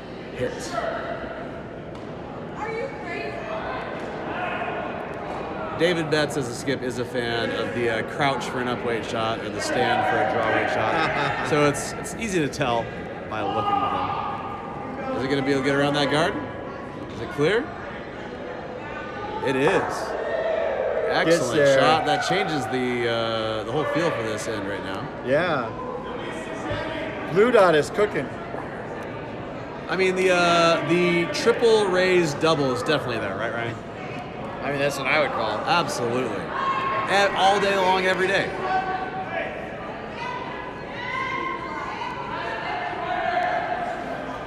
The harder the shot, the cooler the shot. Nobody disagrees with this.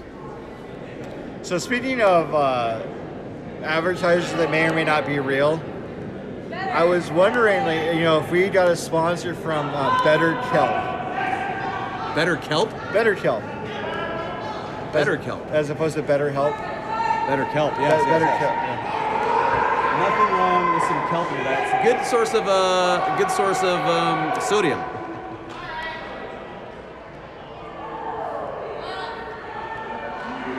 It's a flavor enhancer too.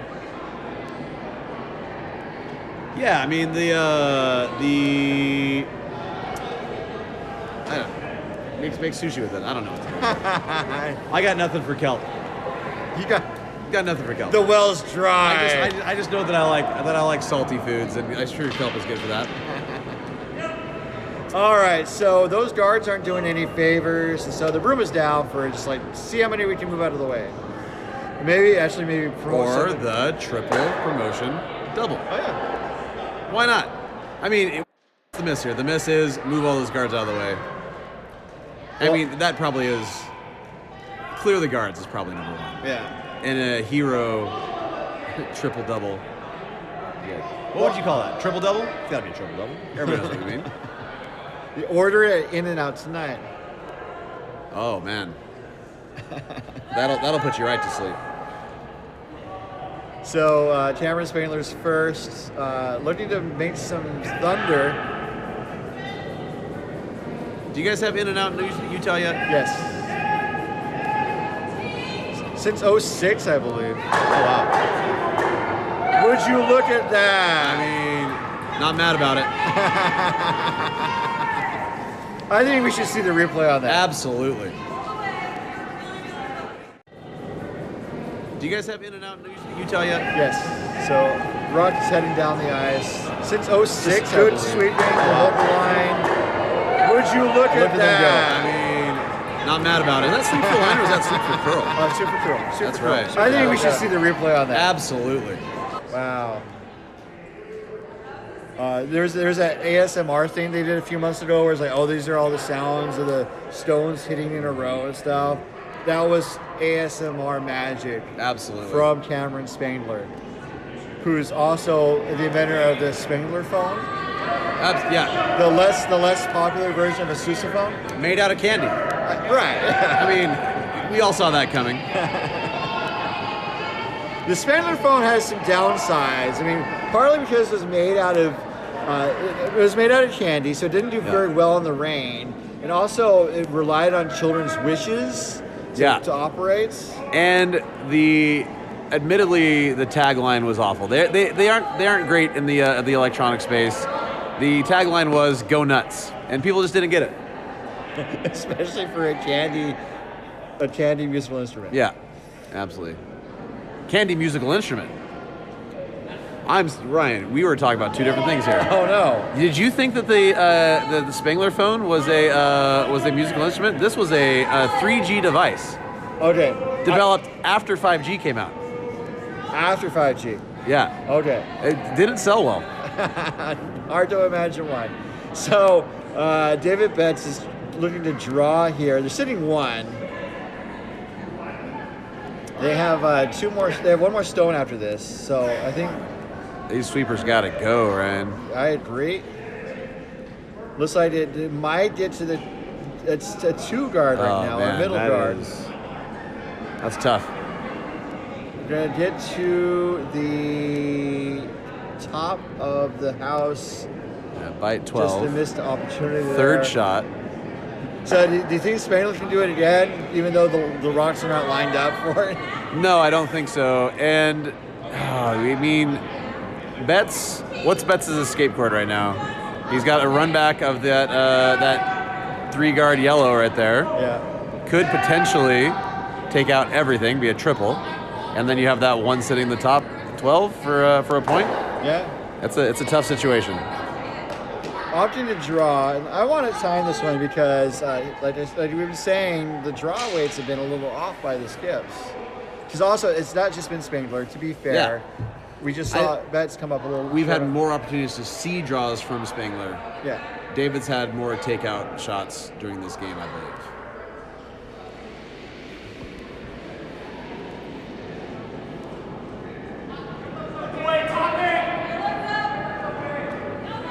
Spangler's asking for a little adjustment on the broom after assessing the shot from afar.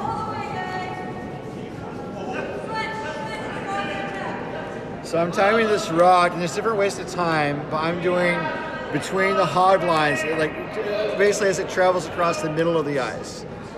Spangler doesn't like it in terms of sweeping. And at 1350, which would be a little slow on this eye, oh, it's carrying though, so. It's going to come to rest right in the back of the forefoot. So. Tap it back for 2. Yeah. Nothing fancy, just tap it back for 2. That's it. They did a 4-3 game. I mean, you can see half of it probably, maybe a third. Well, it just followed the same drop path. Yeah, I mean, yeah. So the hit doesn't do anything. Also, if you run the risk of rolling out. I was watching the shot with the naked eye, so I couldn't tell. How close was it to that red at the top of the 12 foot? It didn't look that close. It didn't look that close. Okay. So yeah, follow that same path then, no problem. Yeah. I mean, if you're worried about it, obviously take more ice. Take more ice, but you're also gonna have to give it more weight too. So yeah. As long as it wasn't that close to the guard, bring it in an inch and call it good.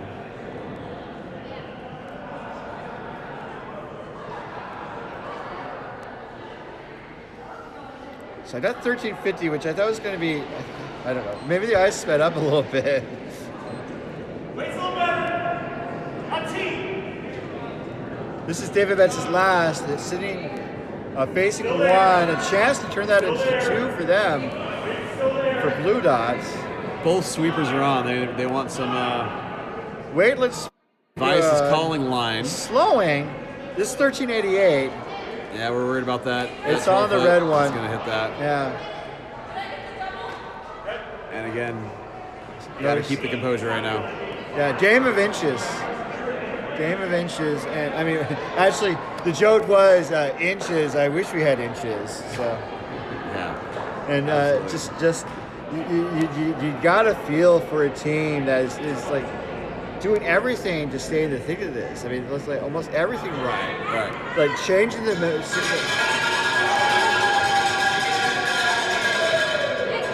like swinging the momentum, and then just like Cameron Spangler finds a way to save things and such. And it's just it's good for Spangler, but again, you feel for Blue Dot. During this break right here, you mentioned earlier championship pedigrees from our club. So looking up at our Mopac banners right now, and on our feature sheet, who we have on there is you have in 2024 men's arena champions David Betts playing with Chris Skidmore and Eric Putnam. Okay, and Nelson Hilger were all on that team in 2024. 2024 men's arena national champions though goes to the team that you currently see on the ice with Spangler. That's Cameron, Chris Hillman, Brian Feldman Jr., and Brian Feldman Sr. And then Betts also has his name up one more time from the 2025 mixed competition as well. Mixed 4 is not mixed doubles. Yeah, that's right, mixed 4. And then we also have some women's. We have mixed doubles, which features Brian Feldman Sr. from our feature sheet, with his wife Katie Feldman, our championship president, because she is just the best president possible for our club. Also helps out with Mopac quite a bit as well. What's her role on Mopac board?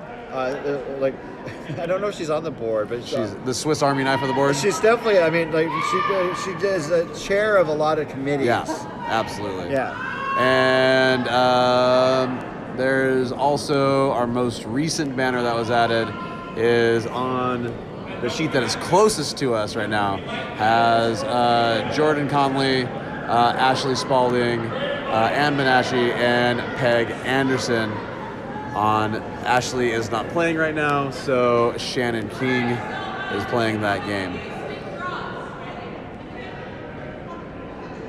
Well, actually, you know what? They're playing on different teams. Yeah, I thought she was They're playing on different teams. Yeah. So Spangler's putting up a center guard to, again, control the center, and Blue Dot and Betts put up a corner guard to try to generate offense. Again, text from both teams. And it's textbook. It sounds so easy, but then executing it is where the challenge is. Yeah. Yeah, that's honestly what got us. And when we were playing both Spangler and Blue Dot on this game is that we just couldn't execute, especially our beginning of the end strategy. And it makes the whole game from that point on, right? We just had, and it wasn't any one curl at all. It's a team activity in every aspect of it, and it was just hard to come back against teams who didn't really have more of their shots under control in all aspects of the game. So slight miss from Spangler and Fellman Sr. I say slight because they wanted to draw all the way around. They didn't get all the way around. They're at least half open. You think that broom's down for a draw weight shot or like more of a hack to move that backwards? I like tapping it back. Tapping it backwards because they need rocks in play and they don't want to get drawn into a hitting game. When it comes to curling strategy, some strategies can be deemed offense or defense or combo, and it's kind of opposite of what you think. So if you want to be defensive, you want to have less rocks in play to minimize scoring chances. So that means you're hitting a lot. Yeah. Which seems like, oh, that seems offensive. It's like, no, you're being defensive because you're trying to keep stuff out. Well, the result of that shot there was a backline weight with some sweeping. Yeah. The sweeping was for curl. So that broom there needed to be lighter to just move their Spangler stone back a little bit. Or maybe it was delivered wide, maybe the broom was out too wide. Either way, not the result they were looking for. And then an aggressive offense is to just put as many rocks in play as possible wherever you can to try and generate as many points as possible. And we're near the end game here. It's a 5-1 game with less than 2 ends to go. Yeah. So David Betts and Blue Dot need to find ways to get rocks in play and score. Absolutely. Now, this might sell for a double opportunity if there's any of that yellow showing. I can't tell. There is. Betts is going to be tempted to hit that on the nose to remove both of those. So from the over the shoulder view or the head on view, pardon me, you can see about 60% of it. So I think that's the call. And if it hits on the nose, it stays as a guard for the one in the back, which protects a stone in play. Potential score later. This is tight to the guard. It's on the guard. It's on the guard. Yep. I heard it before I saw it.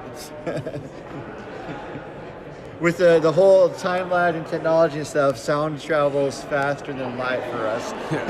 Sound faster travel than data through servers. That's correct. I never thought about that before too. Just because also because sound is such a smaller throughput and everything, right? Yeah, absolutely. Yeah. So. It's just air molecules, man. Air molecules bouncing off each other. No satellites involved.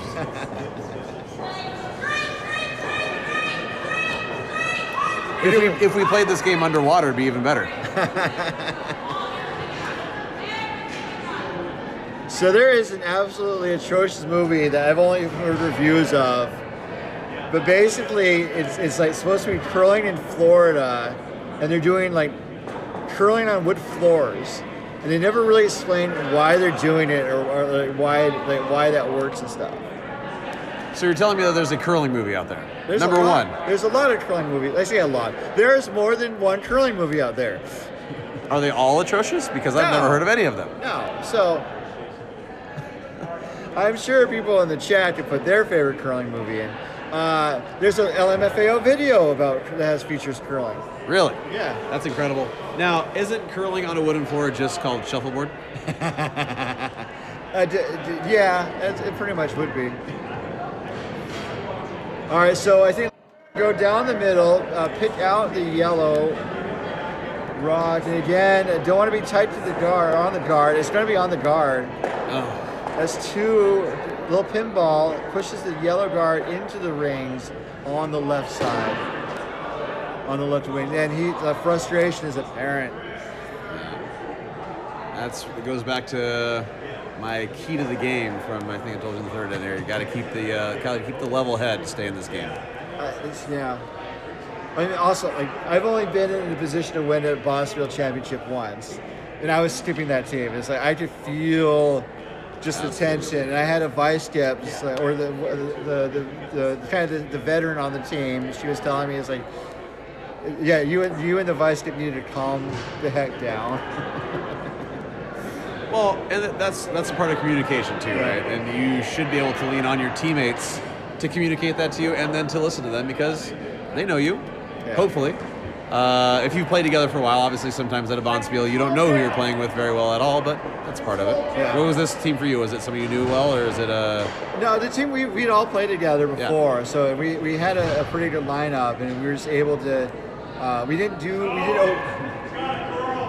kind of limped into the playoffs, but it was a single elimination after that, and so we just kept winning until we won it all, so... Oh, you did win it all. Yeah. You didn't mention that winning part. You just mentioned that you're in the finals. Well, because we had to relax, and actually, so actually, it was a semifinal that was the most stressful. Sometimes you just did. Did it help you, or did you, besides the talking with a teammate? Oh no! Did you make a shot that then changed your mood?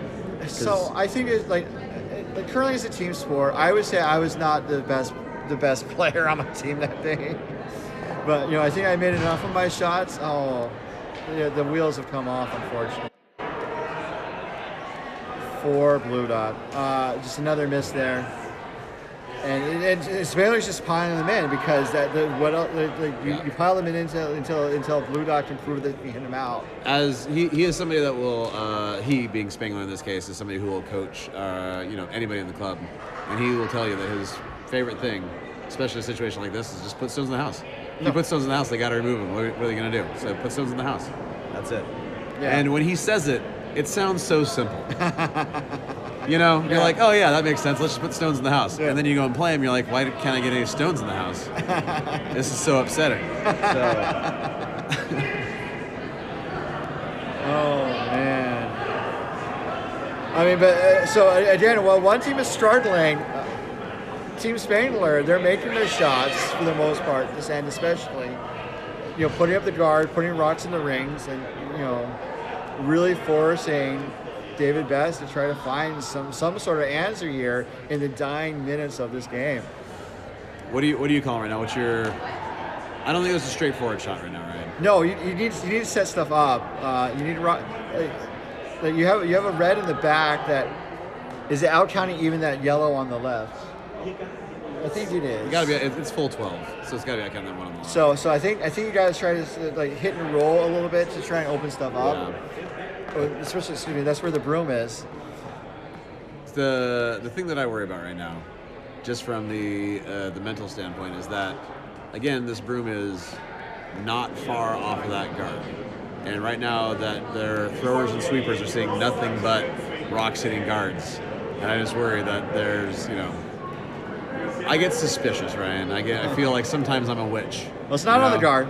There we go. That's going to feel good for them.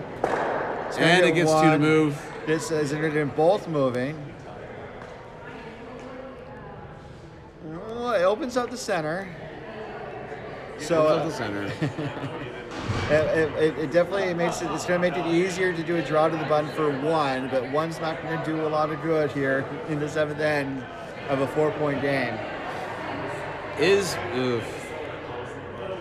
there's a hero shot maybe for 2. Even then, you probably still take the 1 in that case. It looks like Spangler's sitting 2, the first 2. I think top rock is shot. Yeah, buried. Back rock it's buried. Back rock is 2nd, and then Betts' rock in the back is 3rd. That's just based on what we're seeing. We can see the house from our bench. We can also see it from the overhead camera. This over-the-shoulder camera, pardon me. It definitely improved the situation. And after some bad misses, that was I think that what Blue Dot needed. Yeah.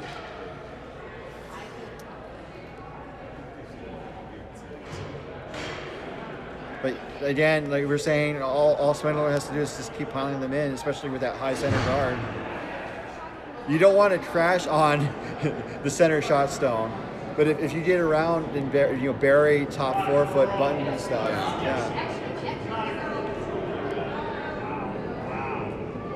I would say the miss is light too if you're going to be in a guard. Is there a problem with that? No, I mean, you're pretty much playing with house money at this point, which is what I said to the player when we were in the championship, because like we got past a really tough opponent in the semifinal. So it's like every shot after this is a bonus. So I am over the moon. 1456. Oh, Interesting. I mean, that makes, is that frozen? No, that's not showing up enough, and it's not gonna help them to tackle those 2 stones. Not He really. has to come around and just come in and score 1. I mean, Scoring 1 to close the gap. They just need 3 to tie to keep the game going. And Betts can score 3 any day of the week. also, like Betts, that was the first of the skip stones, so it's not, they still have a chance to possibly set up 2, but to try and bring that back 12, the one in the back 12, it is not, I think, happening.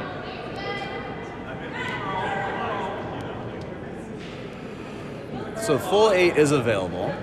You could draw in there. Is there any reason that we don't like raising those 2 in a line? They're really prettily in a line. What if you? Okay, so like I was trying to say, could you take out the yellow in the back now, and then see if you can maybe do something to the ones up top later? But that doesn't. I don't see a way you can do that with only 2 stones. Yeah, and anything that I can think of, any shot that I'm thinking of maybe that does something to the 2 yellow stones on the top of the 12-foot, also potentially just hangs around that frozen one in the house, right? Mm-hmm. So it's a hero shot at peel weight to get those both to go, because they have to travel the full distance of the house while being frozen. So this looks like a draw weight. Yeah, they're gonna draw. It's going inside out. Yep. They just gotta get it there to touch the 8-foot. Buried, and then so And go deep. Yeah, go deep. Get behind those guards. There we go. that was a good response.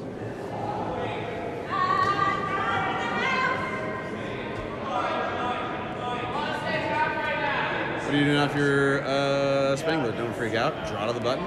Just put one back there. Draw to the top 4 underneath those underneath all that guard. I would maybe draw and sit on top of that stone. If you're confident in the line and the weight, if you draw and sit on top of it, but also just take whichever shot you're most confident in. Yeah, right? yeah. Whatever is the easiest one to make for you. He's got the broom down for that. Literally could be either one. That would be maybe a hack weight on that though. Yeah. Well, teams are leaving the ice though, so the ice is going to be slowing down. What are the conditions like at the Oval there? It's a huge building. Yeah. We also have giant dehumidifiers, so we don't have to worry about necessarily like a lot of moisture in the air, which is nice. With it being so huge, though, it's not like all of the people on the speed skating track or anything like that. They don't affect like your conditions very much, do they? No. As far as I know, no. Speed skaters do affect the ice just because they pour water on the ice to cure it. They pour water on the track. Yeah. Okay. On the corners. We have speed skating in the curling sheet. Sorry, let me show you this last of Spangler's shot. So they're going to take it. The line was good, weight's good. They're going to hit it, tap it back to the 12-foot, and that was a great shot too. So speed-wise, our ice, we've had faster ice, and we had a storm. Like there's one weird situation where the ice just like hit the brakes, or like someone poured molasses on it because we were like throwing, and all of a sudden you had to throw like 0.3 of a second faster within like an end or two. Otherwise, everything was going to start dying, and we had never seen that before. So we share ice at the Oval. We have 2 rinks inside a speed skating track.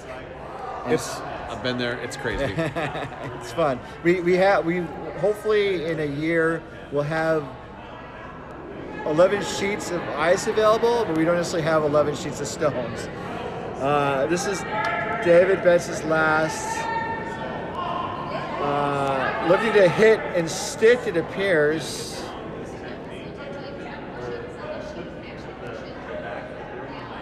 And it's going to hit, and it's going to roll towards the button.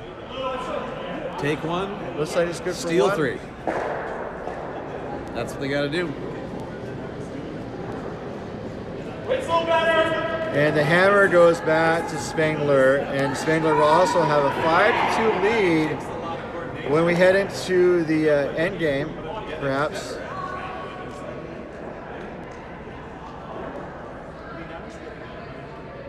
I think they're really talking about what to do at this point. While they're talking it over, we'll take a pause. Yeah, looks like they're gonna keep going. So You're in the championship game. yeah, You can't give up with your 3 down.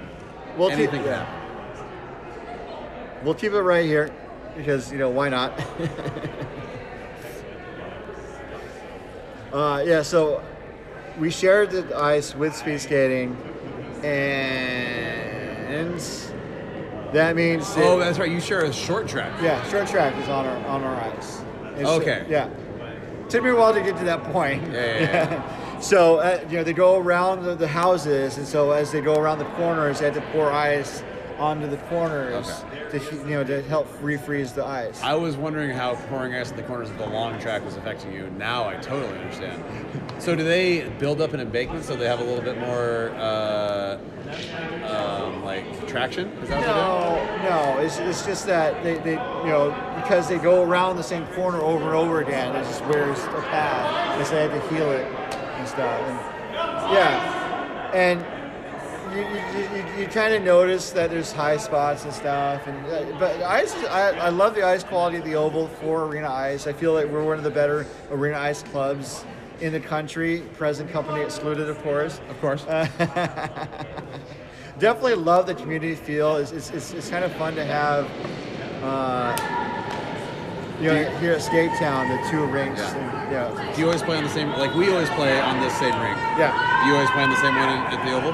We do, especially since one of the rinks is taken out of curling service to be the practice home of the now Utah Mammoth Hockey Club. Oh, nice. Yeah, which is a fun point of pride.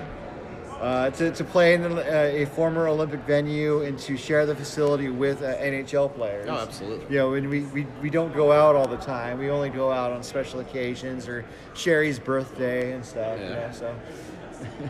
Absolutely.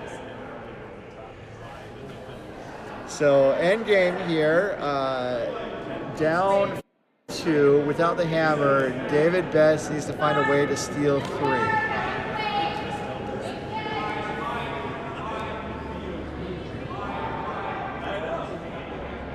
Spangler's already in for one. It is in the back of the house, though, so it can be used.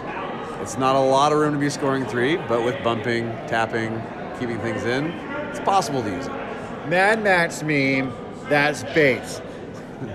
That's big. Spangler wants to go into a hitting game to remove the possibility of Spangler scoring multiple points. I haven't seen any Mad Max movies, or Mads Max, as I think the series is known collectively as. Absolutely. Yeah. It's one of those weird plural formations. Exactly, like Attorneys General, or Yeah. That one always bothers me. I gotta be honest. The Attorneys General. But hey, what are you gonna do? Yeah. English language. Because, It wasn't assembled in a day. or by the same people. Over time. Or by the same people. In all senses of that word.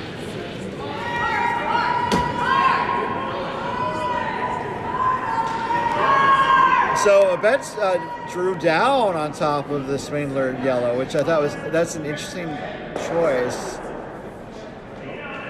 But it definitely does kind of set up the start of the hitting game as Feldman Sr. draws down, taps the yellow back.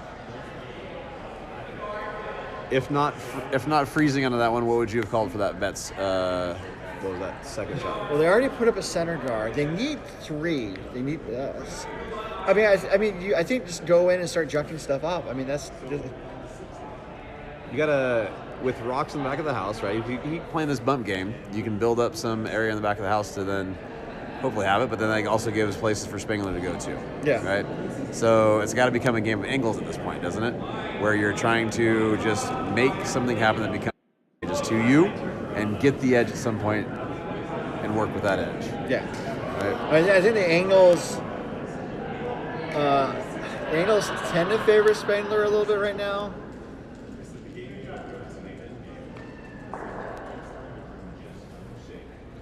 And now what does it do? Now the angles favor Betts. It's almost like they don't care that the camera's right behind them. They keep standing right over the rocks. Well, We really need to talk to him about that next time. they also need shorter team members. And I say this jokingly, but there's some tall team members. And this happens at my home club too. It's like, I'm going to stand right in front of the camera. And it's like, okay. I really can't yell move. Yeah.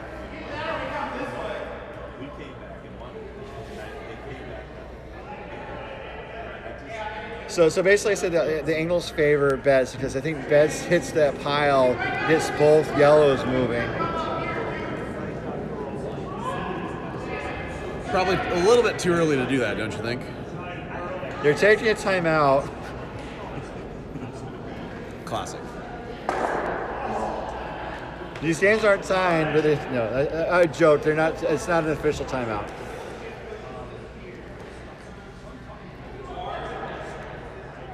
I think. I'll get one of the team's fun facts. I mean, I didn't do these earlier.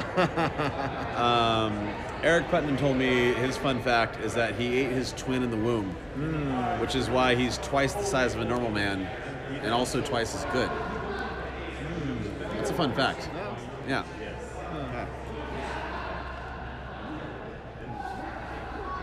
So, Feldman makes his way back down the ice for Feldman Jr. to get set. So basically, I think the big concern is that they don't want to make the situation even more in favor of Betts in the house. And so do they try to maybe rearrange the rocks in the rings, or do they try to put something in front of the house? It looks like they opted to put something in the guard zone in front of the rings. Yeah. Weight feels like it's going to come into the pile. So they might be doing what the first part, the first option. Is he trying to send it by? Looks like with the Cameron's lean there, looks like he wants it to go by.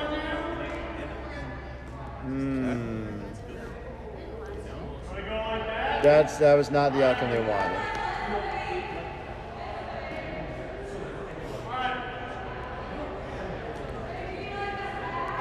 So now I would One more timeout.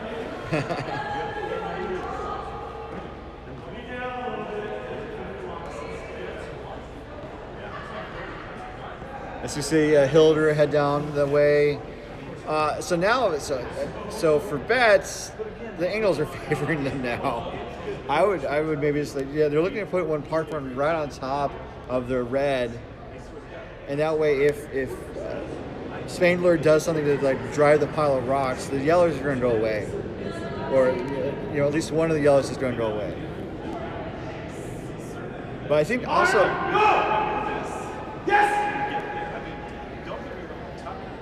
I mean, we have to remember, Spangler has the hammer. Yes. All right, so Betts really needs to get some stones either so tightly put together that they can't be removed, or find a way to get enough in the house and then guard it. All right? He has the angle advantage right now, so he can bump that yellow one out and be sitting 2, maybe 3 with this one. But I think Spangler would be able to move them around even more to make sure that he is not sitting 3 anymore after that. So light hits Or just freezes. A freeze right now. What is it? What? Betts is sitting 1, 2. Yeah, Betts sitting 1, 2, 3. Or sorry, just 1, 2. 2, yeah. And then that yellow is the third shot. A freeze right there is not going to be. Is going to be fourth shot. So it's still going to be Betts only 2. But also, again, whenever Spangler tries to move the pile, that top yellow that's on the tee line, just right of the center, just left of the center, pardon me, is going to go shooting back to the left. And so you can't tell from the camera for sure, but from the naked eye, the separation between those stones. So the red stone just behind the button and the yellow stone just to the left of the button on the camera, there is separation. A nose hit will probably send the yellow one clean through. I think the angle game is not as precise as it once was. I mean, obviously things have shifted, and I think if they move the pile, it can move a lot more than initially. It looks like they called for a freeze or something very close to their top red. Save it for later and then move that yellow one out later, right? Yeah. Yeah, because also we're only still in second stones. That's true. I mean, obviously, it's a good time. It's a good time to talk about it. But there's some things you can kind of maybe save till later, and then just really kind of work to just build on what you have right now.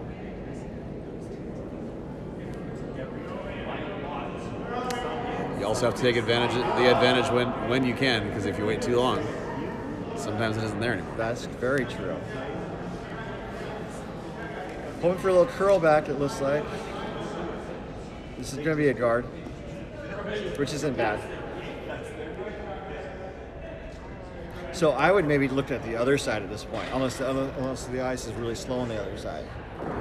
Yeah, I mean, I, as a member playing against this team, would assume right now, who's throwing? Junior? Yep. I would assume that Junior is just going to throw a draw right there, sit right on top of the button, and ruin my day. That's pretty much exactly what happened already this weekend. They're not looking at the right side. They're looking at the left still. I would love to talk to him about what's going on the right side. Like, Yeah, you guys, there's no camera. I know, I just didn't want to look at myself. turn the camera. We're interacting with some players on sheet E right now, whose game right now is still really close. The four public servants is up 4-3 against Drawing a Blank. Remember, that's a team name. And currently, looks like Drawing a Blank is sitting 1 on that sheet. Interesting. They're looking to, I think, hit the yellow. The yellow is on the tee line back into the red. I don't mind this. That might actually send David's Red Rock at the top 4 up and out. Yeah. And then also, if it peels the front red in the top 12, that's not bad either. The biggest downside of this shot is that it's like a double, but you take out balloon or the pitcher of beer.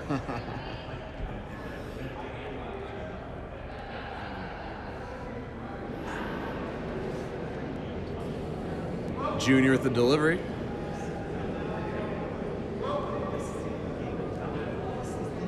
Looks close. Just cleaning. Okay, not a bad outcome.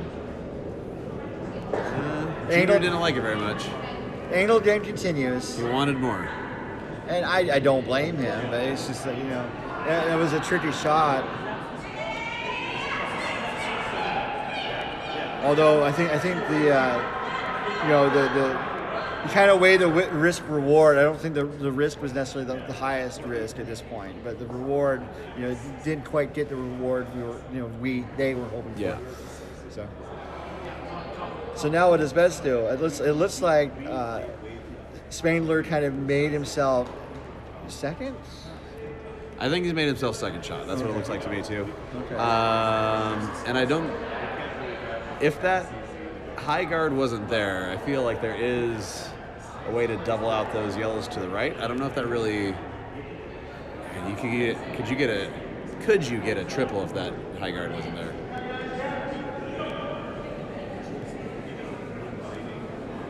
Well, yeah, and also when we get back to the over the shoulder view, there's still that kind of yellow catcher on the left side that could still be a factor. So now they're going on the right side. Yeah. we said, why aren't they going to the right side? Here they are doing just that. They overswept that. No. That is unfortunate. So close.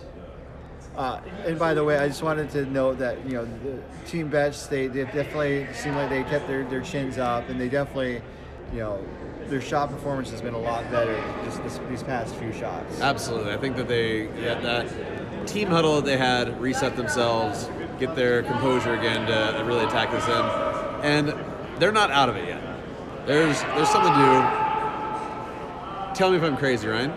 Okay, you got that red in the top 12, yes? Yes. Up weight shot, run that guy straight back onto the red that is in the top of the forefoot. That sends the yellow out towards the yellow on the other side, and then back on the other one. You got a triple yellow takeout. I mean, I love myself a hero shot, and I think that one exists. There is a online curling simulator called curling.gg where you can set up that scenario and see what happens. Somebody take a screenshot so we can set that one up later. Or I just watch this back and figure it out myself.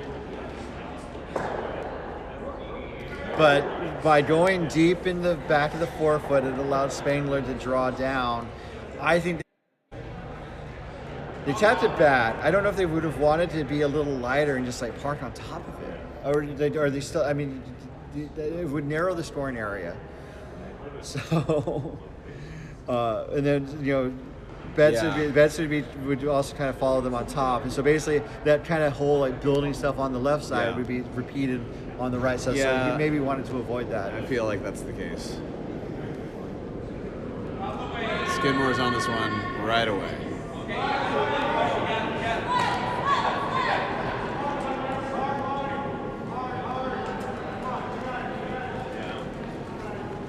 This is a little light.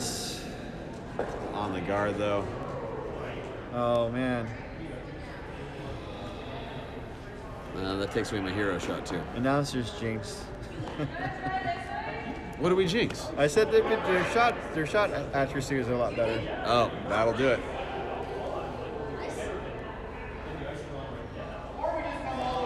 So, Betts is down 3. They need 3 to tie to force an extra end. All Spangler needs to do is prevent Betts from getting those 3 points. All I'm seeing right are hero shots right now. I still like my triple yellow. I think it exists. And then, but the only way to get to it now is to do an angle raise of that. Sorry, I'll switch.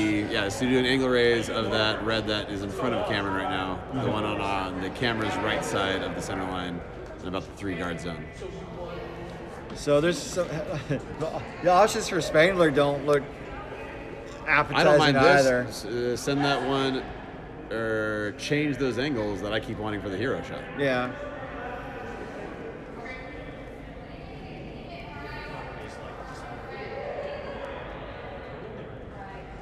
So this is Chris's last. Are we almost to skip stones? Man, time flies. Yeah. Especially when you talk about curling for 2 hours. I know. 2 hours. We doing a fist bump right there? Yeah, exactly. I thought you were just giving the visual bump or pump there. Yeah. I'll get you a bump anytime there, Ryan. Will not leave a curler hanging. This is definitely a guard weight. Someone asked if I was carrying outside of a pizzeria in Stockton. It's like, you see me. You think I'm carrying stuff. Oh, no. Oh, I did not offer that kind of bump to you. That was a fist bump 100% of the time. The answer is no. Yeah. So put up a guard. We're frozen. 1 second.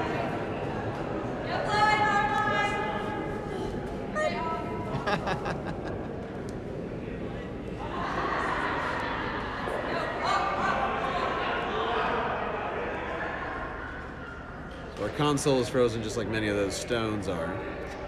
But it looks like we're back to being good. So any interruption, they don't notice. Perfect. Yeah, exactly. Well, there's one interruption in the first game because I was using part of the service gets overloaded during church services on Sunday. So This is the hero shot. Get around to the nose of that red in the top of the 12. It has to be tight around that guard. If they hit that stone in the top 12 too thin, hero shot isn't there, but also the outcome might be that something is set up for later with those yellows back there. But what would it be? Man, it's a tough one. Gotta make it. David Betts under pressure. Oh yeah. But he's been there before. He's been there before, absolutely. So is Cameron.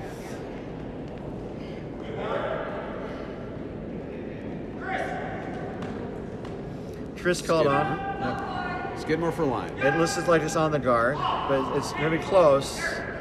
Curling for curl now, so it's probably going to get past it. It's past the guard.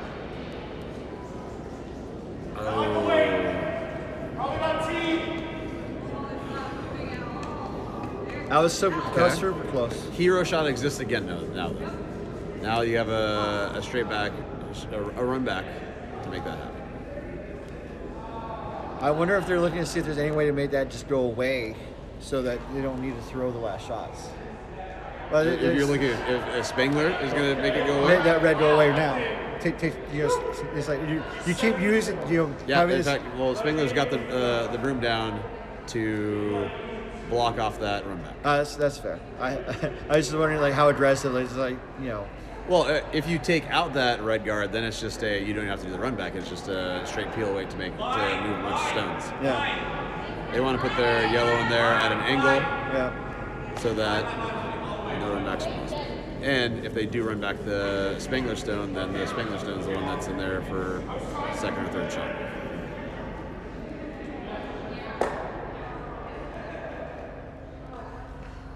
He's going for a guard or a front stone. Cameron Spangler with the hammer here in the 8th and final end of this championship game. A lot of games have left the ice. You can check out results at the Wine Country Club Curling Club website. What's that website again? WineCountryCurlingClub.com. In the top right corner, click on the drop menu, find Bonspiels, click on Crush 2025, and there you go, everything you need. I believe we're also putting our results up on Bondspieler.com as well. Oh, that's cool. That's cool. That's a good place to put that, I think. The scores or that stone, Ryan? Pardon? The scores or that stone? Both. Yeah. Both is the correct answer. I mean, that's tough now. So you have to do it. None of what shots are available for that shot that I really want, which is to hit the red on the nose. That's in the forfeit. What exists? You can not do the line from the left side of the house anymore. The angle raise has to be a precise hit on the on that number 2 guard yellow. Right? Yeah. Drawing around in. Is there? I mean, that would take a ton of curl. So what? To settle. There's a port, perhaps, down the center. You may have already right down the center. Yeah. So right down the gut, and try and like hit like you have to be like hack the board weight, hit the red in the rings, and then push it back onto the yellow. So to push that yellow second stone. That's going to push the wrong one. The rock that is second shot is on the T line. Oh, yeah, okay. And that's not the one that you can see. That red is too buried. You are correct. Now, what about going down that middle port and then just taking a tick off of that rock that is on the right side of the center line? The red, and then kind of roll back? I think that's what you have to do. But they're going to try the double run back. That seems a lot easier than what we were talking about. I say, relatively speaking. I mean, that is such a precise location on that Yellowstone to make the run back happen. You can see him line up the angles to make it work, though. Yeah.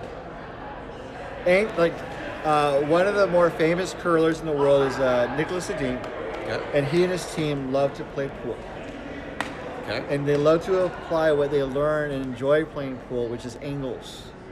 Yeah. And like how to use angles to accomplish the goals they need and stuff. And so this is we say curling is chess on ice. It's also pool on ice, and it's a lot of stuff. So, which is also why we love this game.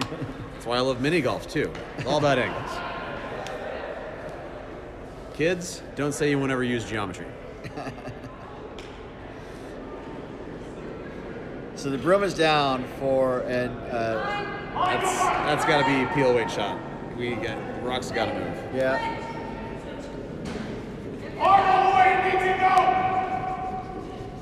I'd say parking lot way, but the parking lot is in the other direction here at Skate Town. There's a driveway over there. There's the trailer store, the Camping World store. All right, last shot. David Betts looking for one of the best shots. I expected more weight, but that is going to be enough to the movements he needs. It's a little no, it's coming back and over curled. Oh my gosh! And that'll be handshakes. Spangler, Team Spangler with Cameron Spangler and Chris Hillman and Brian Feldman Sr. and Brian Feldman Jr. with the win of the 2025 WCCC The Crush, the Jerome Larson Memorial Crush Tournament. And it definitely, mentioning Jerome Larson, he passed away, I think almost 2 years ago now, maybe 3. Obviously, an important figure here at Wine Country. I never met him, but he was also a huge figure in the Bay Area curling scene. Definitely helped make West Coast curling what it is today. And obviously, Wine Country, you chose to rename the event, the Crush, to make it the Jerome Larson Memorial Crush. Yeah. In his name. So I mean, he's is ipso facto a reason that I am here curling and announcing this game right now, right? Because of the availability of curling, which he helped to set up. So it's a big deal. Yeah. So and as Cameron Spangler celebrates, make the final 5-2. There's not any awards ceremony. I guess we can maybe recap the other championships if you wanted to. Or they started taking names down already. They have already taken the names down, but they are up on both the website and at Wine Country, so on Bonspieler. So, do we have any information how many people are on the broadcast right now? We do not. So, there you go. Wonderful. We'll be doing in our party rooms here at Skate Town, where kids have their birthday parties. That's where we'll have a little award ceremony of handing out a medal and taking a picture. And so that out on our Instagram as well, Wine Country Curling Club on Instagram. You'll be able to see those photos as well as all the team photos. And on our Facebook, we have already hundreds from this event, and I am about to later today upload hundreds more. So have fun checking all of that out. And thanks for watching. I was going to say the party room, that's where the children have parties and the curlers have the fun. That's right. Curlers have the fun and snacks. So many good snacks. Wow. You get those, I don't know if you got to have the Nanyama bars. Were that yesterday? Or You had Friday? the Nymos? Yeah, Nymos. I don't know how to say that I've word. never had them. Were they the individually wrapped ones? They were homemade. Oh, okay. Yeah. So. All right, I missed out. Oh. Should we? Yeah, no, we're good. All right. So I'm ready to sign off. We should go to the last game on the ice because the camera. The camera on there.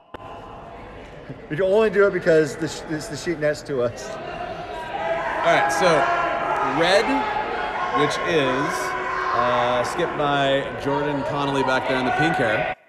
It's currently down 2. They have 3 shot rocks at this point in time, with yellow being 4th and 5th, and then Connolly's team being, what was that, 7th? 1, 2, 3, 4, 5, 6. And Jordan Connolly was on that team that I misidentified earlier because they aren't all playing together this weekend. She is on a team with her husband and some other WCC members, whereas Ashley and Ann and Peg are actually all on separate teams. Everybody's on their own team doing their own thing this weekend. So that was my confusion part. That also means that when Ashley asked me to send her scores, I was sending her the wrong score. So perfect. You want to fix that? I guess I can talk. No, it's fine. She found it on. She found it online. Okay.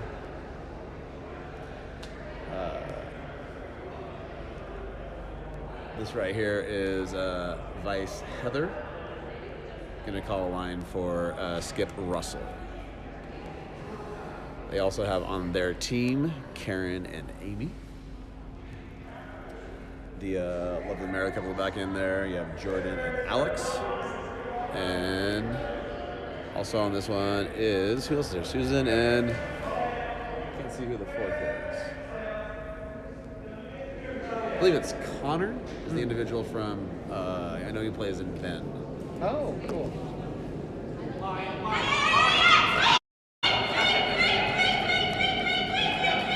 One of those unfortunate curlers that doesn't get to curl during the summertime.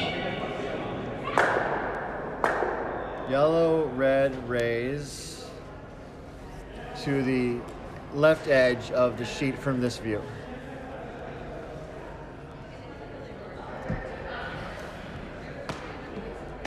Oh. Now, Karen, we are putting the sheet on there, so yeah, it's fine. We can see it from there. You're good. Your part of your body is on the screen. It's fine. But yeah, you're gonna be here though. That's fine. Okay. No, thank you. Pardon? Yeah. Oh, no, you're also in the view too. Sorry. I mean, you guys do what you. I mean, it's also like not the most flattering. So.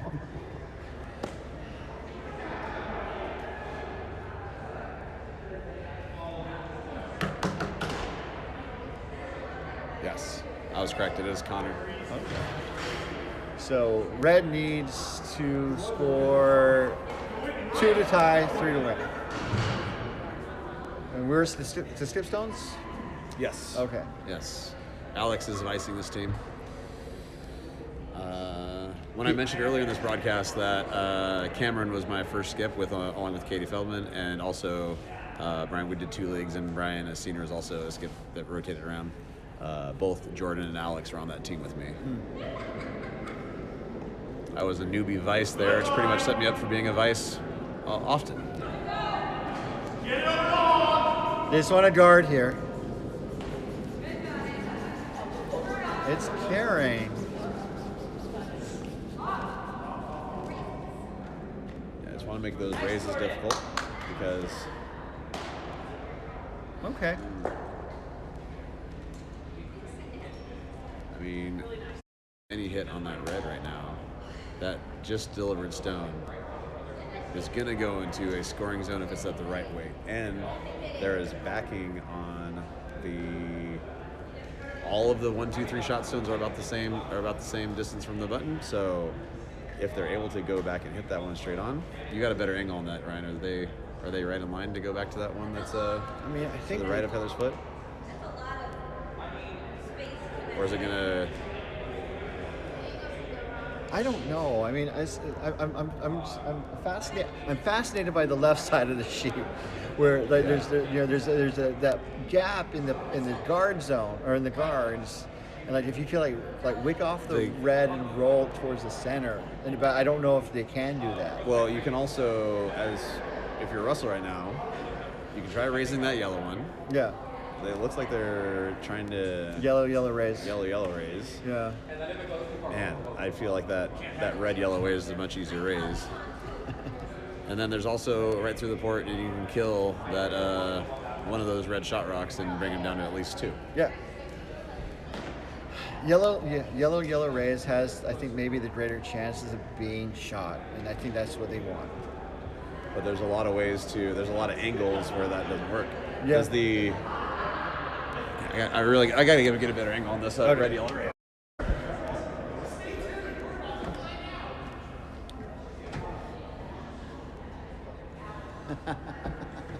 That red yellow raise does go not quite straight back onto that red. That is on the camera. Okay. In the 8 foot, on the far right red on the 8 foot, right?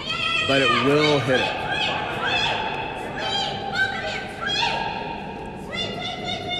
Heather's calling for sweep. Yellow. Oh, it overcurled. And ended up being a guard.